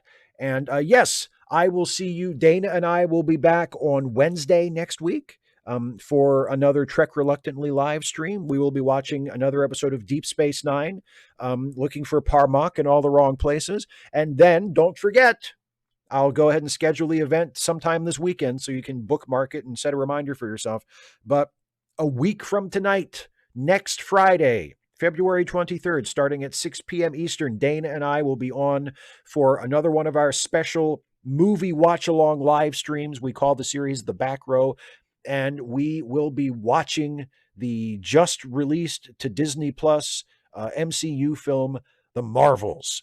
So queue up The Marvels on your end, get a copy of it, whether you're a Disney Plus subscriber or you have other means of getting a version of The Marvels that you can watch along with us. Doesn't matter. I'm not going to ask where you got it, but queue it up and we all press play at the same time and we all watch The Marvels together. And you get to hear me and Dana talk over it a little bit while we watch it. And then we'll all hang out in the chat for a little bit and talk about what we thought of the movie. So that is next Friday at 6 p.m. Eastern, a watch-along stream with me and Dana and The Marvels. So we'll see you for that. We'll see you on Wednesday for Trek Reluctantly. I'll see you other days next week for the regular videos that I do.